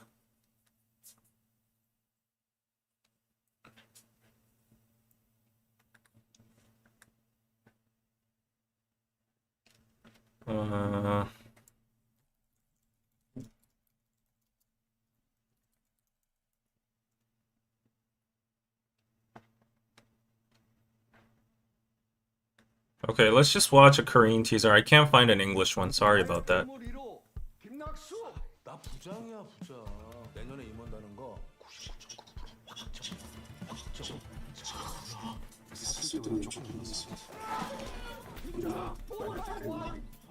Golf, buying houses, promotions, company politics, sucking up to your boss, eating soju. Okay, so it's a quite comedic drama, so if you're down to watch it with me, go check out Patreon, okay? And we have our chicken. Oh, okay. Wow, it's snowing over there?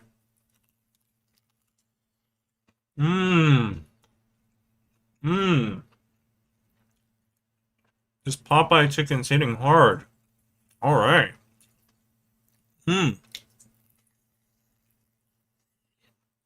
Oh my gosh.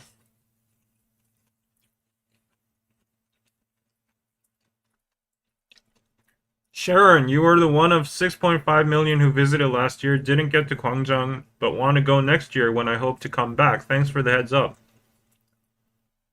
Check it out. Damn, this is good.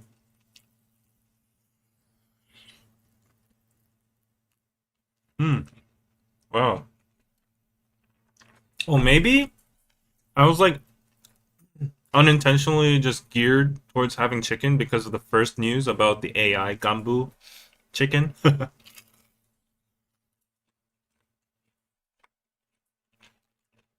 Juniper just came back from Korea. I miss it so much already. Come again. Hello, Maru.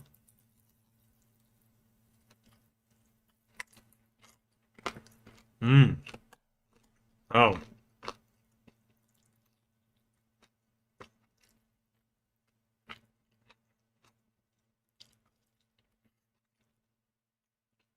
So good, so good. Damn. Okay, I got a taste of the chicken. Now a little bit of the burger. And then I will probably proceed on to watching The Dream Life of Mr. Kim.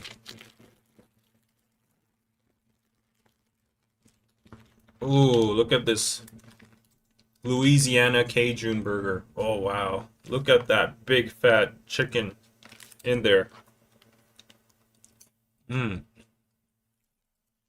Stop, it's 3:30 p.m. here and I haven't eaten yet.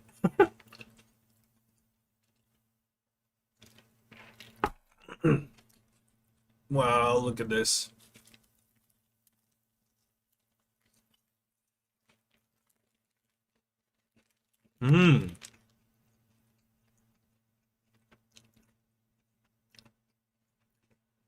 My friend went to the hospital in Korea. We were so impressed. What were you impressed about?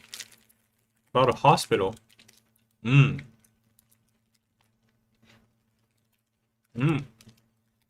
see the tomato. I'm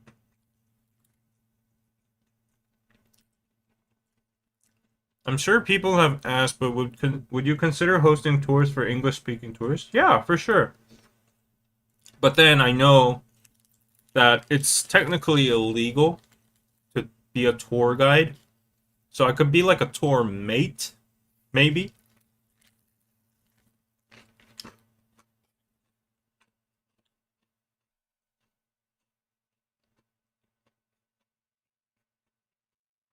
No, Ryan, I haven't watched it.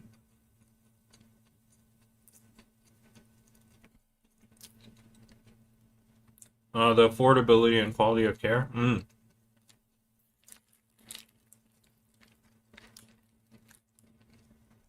Korean hospitals are up there. I'm thankful for the universal health care. Every time I take a visit at the hospital, it's usually like, what is it, $4 for me? $5?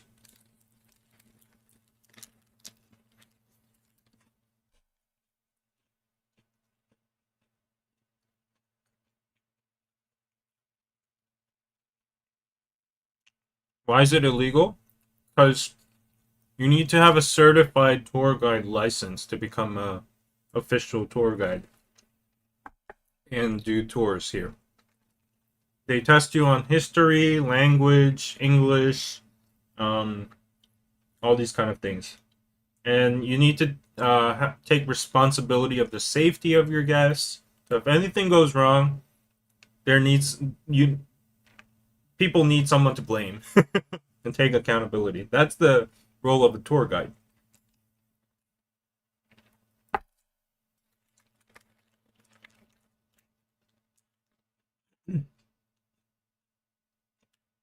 Oh, you went on one with Woody.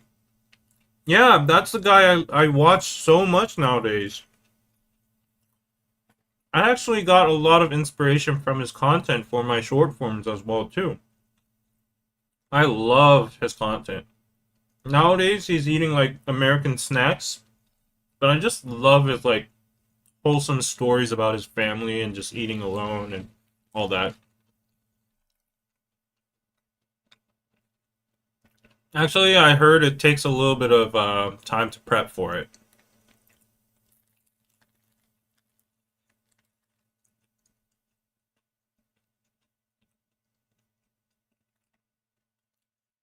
Yeah, I've never thought of it, but maybe I might make a site.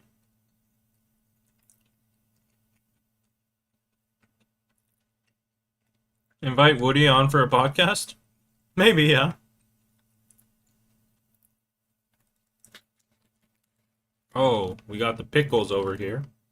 Oh, I'm just like munching down on this chicken sandwich.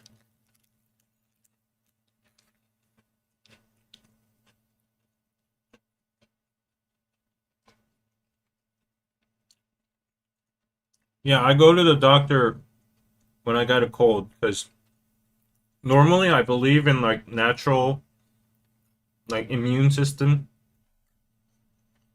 and I just take a Tylenol or whatever. But my mom, she's so persistent about going to the hospital whenever I get a cold. It's like, go get actual meds and get a shot. And just, why do you guys, like guys meaning me and my dad, why do you guys want to drag it on so much when there's like an easy fix? It's not like even expensive or inconvenient. It's literally 5 minutes from your house. You can walking distance. You can just go visit, pay $5, get those meds, and they're way more efficient. It doesn't affect your work. So why do you guys like just drag it on so long, struggling at home and make your mom suffer? Tour hangouts.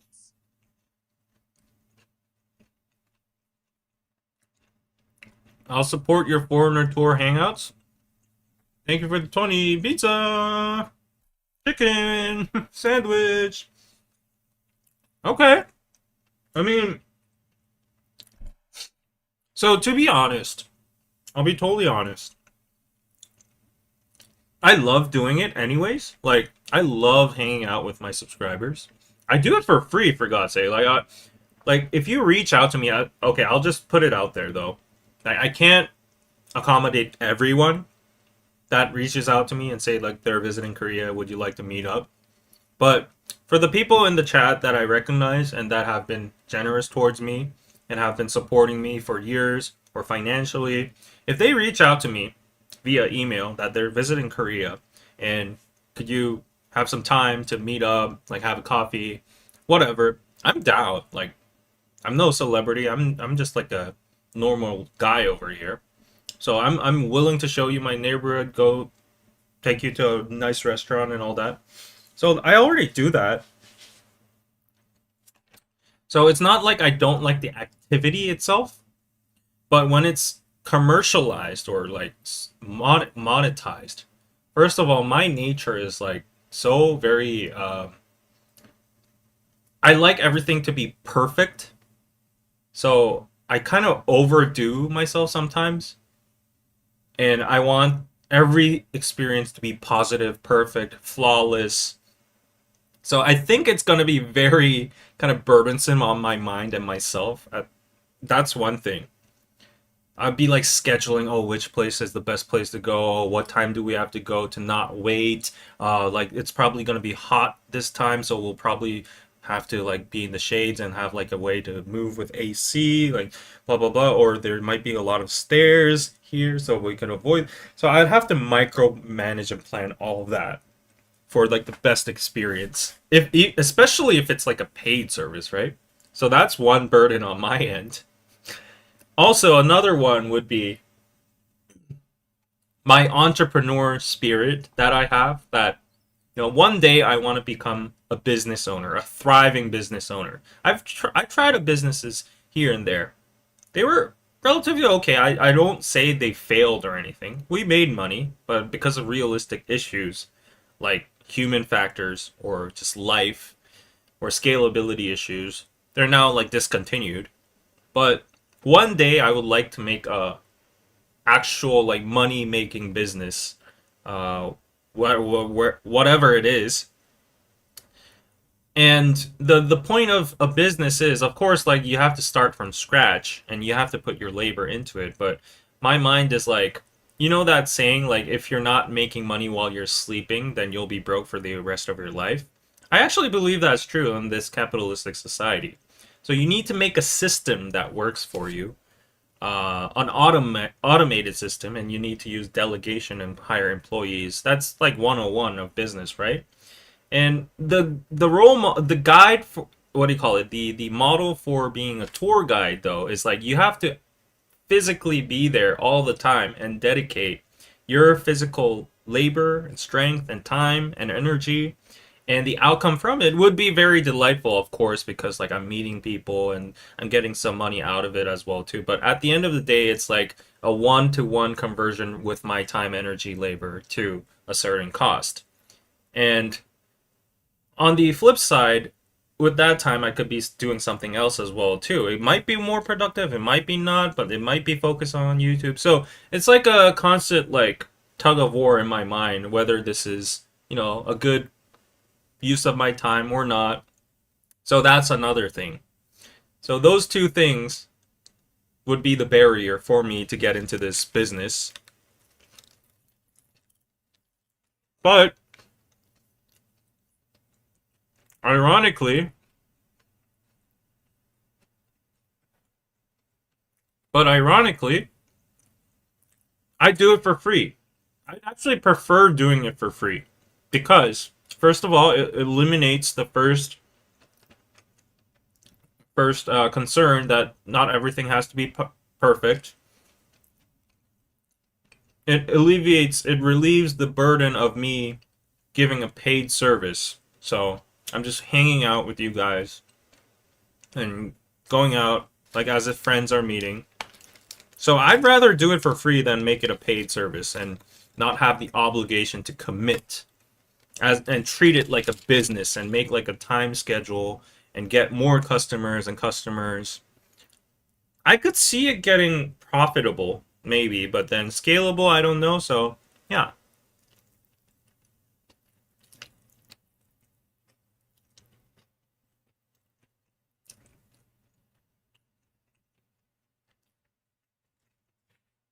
Yeah, so as Toyland says, the only way I see it long term would be me starting out as a tour guide or like a buddy myself, maybe monetizing it with content like Woody Uncle, and then make my own company and make other tour buddies, trusted ones, and systemizing it. Finished.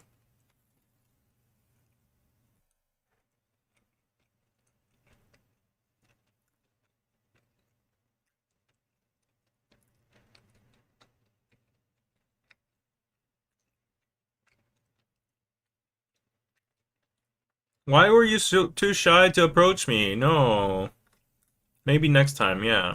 But anyways, that's a good idea. That's a good idea.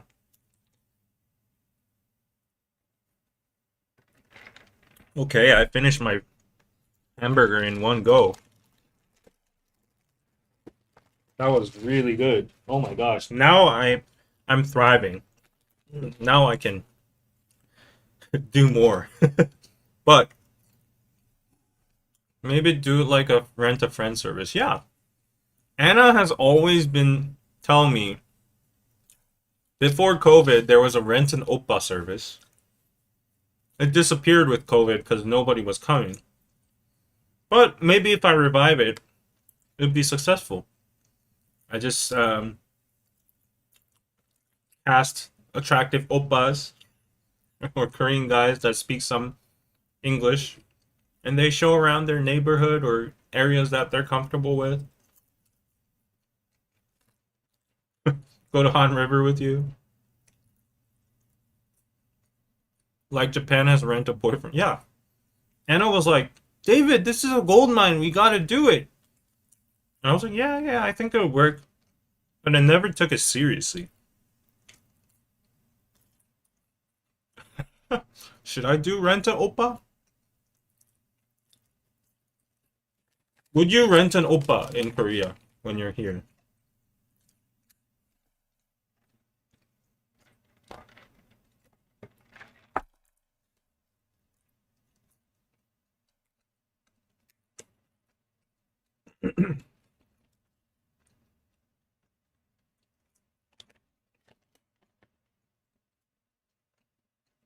I just don't want to get turned away from places for solo dining.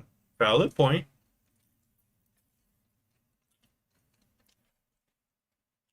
Do it? The rental oppa? Really? Yes? No, too self-conscious?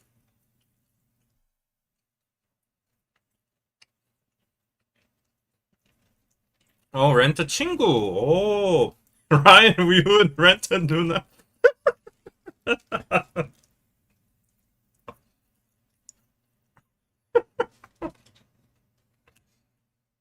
Ryan, you gotta know, the dynamics are different. You can't do a female version of that service. Like, that could go downhill very fast. And the perspective, the angle, the optics doesn't look good. So, it only works, in our society at least, for now, for the female renting a boy version.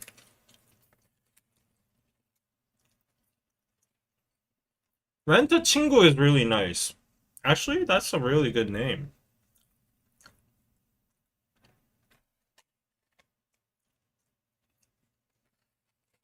I'm really good at being friendly. I'm a friendly guy. I've never had any, you know, conflicts unless they're super weird.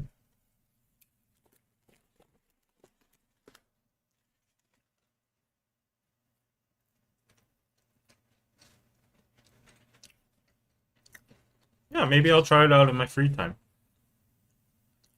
Take it. It's yours. Okay. Let me trademark that.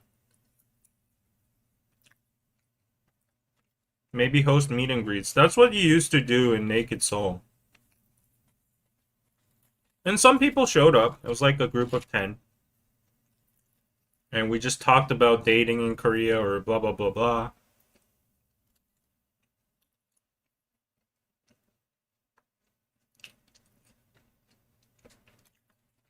Can you speak Korean? Of course I can. I guess you're new to the channel. Welcome. If you haven't subscribed, please do. All right, we're at our 2 hours 18 mark. I'm gonna end it in 12 more minutes, okay? After 12 minutes.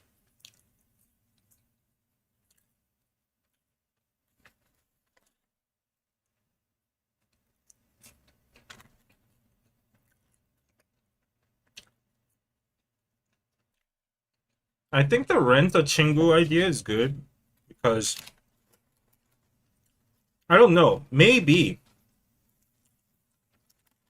it could be good for locals here that want some like, extra money showing around people, but also mm, I think if you open it for foreigners that have been living in Korea for a long time too, that would be good too. Because, like, for instance, there are a lot of people that come from, let's say, Brazil, and not a lot of people, not a lot of locals here speak Portuguese. So, like, it would be almost impossible to find a Korean guy that speaks Portuguese. So, if you have a fellow Brazilian here that's been living for a long time, then you can rent a chingu and that person could like show you around. Or maybe same goes for other languages as well, from Arabic or whatever.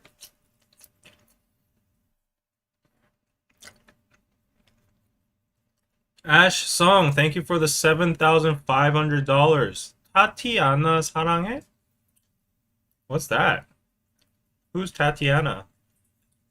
I guess you guys are watching my channel together and you wanted to like put your girlfriend's name on the screen?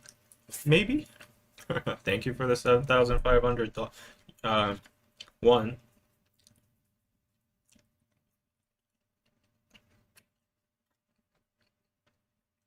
It might be good for locals to practice their English too. Okay.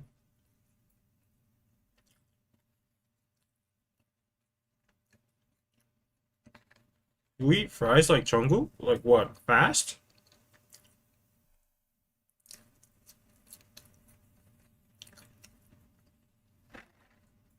Friends with benefits. Oh,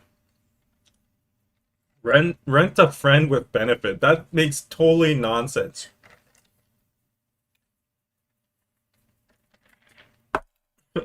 It's friends with benefits, but you're renting. Oh my gosh. Actually, you know what? Rent a friend with benefit. Wow. You're visiting Korea and you're lonely. You have your urges. So in the daytime, you're like normal, friends go around. In the nighttime, you have your benefits and you get paid. Oh my god, would that qualify as prostitution?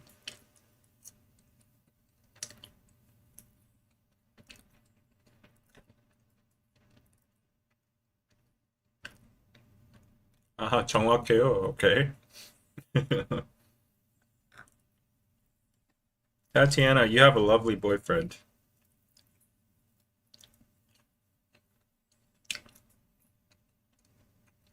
Oh, you're putting the ketchup on the front. Like this? Yeah.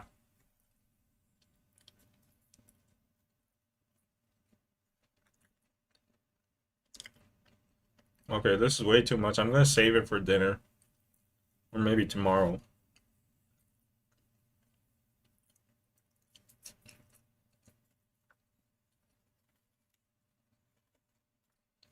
When does Korea start heating up? Nowadays spring is very short, so I would say late April. Yeah.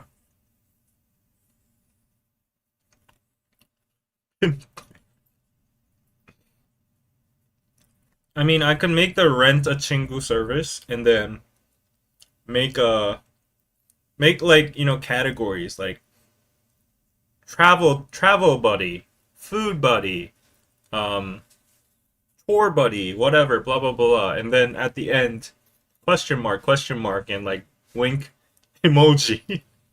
And then, you know,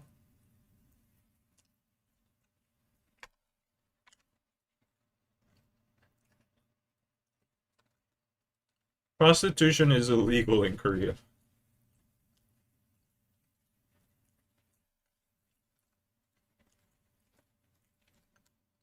I wonder though.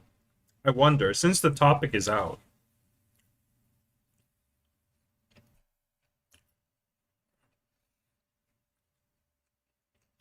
do you think there would be a demand for like prostitution in Korea when people are visiting? I've never thought of this angle.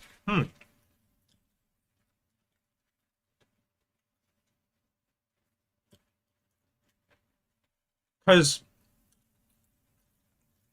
foreigners would probably not know how to like access prostitution in Korea because it's illegal and it's only open to like secret channels.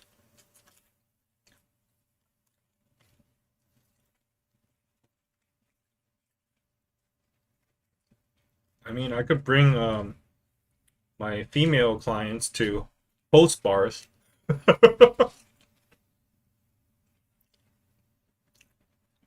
For men, of course, but like they wouldn't even know where to start or go. Oh, my poor doggo is like going through the bag.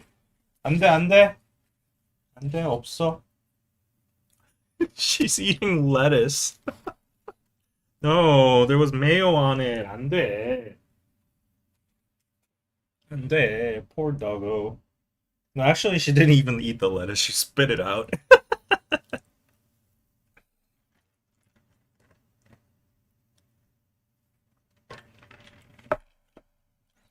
Would they legalize it? My personal opinion is I wish they legalized it, to be honest. I'll be totally honest. Like, I don't know. Like, you could judge me. It's Sunday, and maybe this is not the right time and place to say this, but my personal opinion about prostitution in Korea is that they should legalize it. Because it's safer for both sides. If they're gonna do it anyways, right? These people are gonna do it anyways. They'd still do it if it's illegal. So make it safe for both parties. Like both safety of your own body and like hygiene. Whatever. Also, tax that shit. Like please tax it. I know that there's a huge underground what do you call it? A whole the word is blinking in my head. Um I can't think of it. A whole underground industry cartel, a whole underground cartel about prostitution, and there's like so much money flowing in and out. Imagine the amount of taxes we could get from it.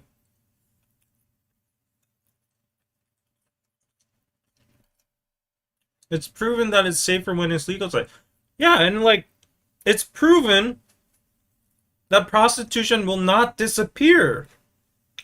It was there from the dawn of humanity. So just tax it, regulate it.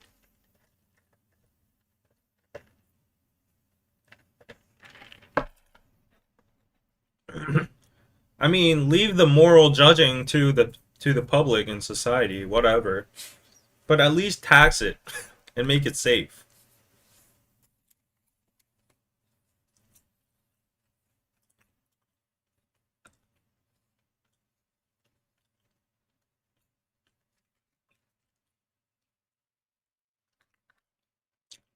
Anyways, this ended on a very weird note. Okay, we're nearing the end of the stream in 2 minutes. Oh, I can't stop from eating those French fries. I need to really stop. Okay, guys, hope you enjoyed the stream. Good news. I'm hiring an editor. I have two very strong candidates. So you'll probably be seeing their results within next week, I think, hopefully. yeah, let's see. But thanks for tuning in, everybody. Hope you have a wonderful Sunday ahead of you. Weekend. I will go on and watch The Life of Mr. Kim, The Dream Life of Mr. Kim on Patreon at patreon.com/KoreanPizzaclub, where you can get exclusive content only for $5. For $10, you get exclusive podcast, an additional podcast of my daily life. The recent podcast was about a Seoul guy's wide ride through New York. Hello, everybody. Oh my god, I want to get rid of these ads. I think I can, but for some reason, I don't know. I'll have to look into that. But yeah, go check it out, everybody.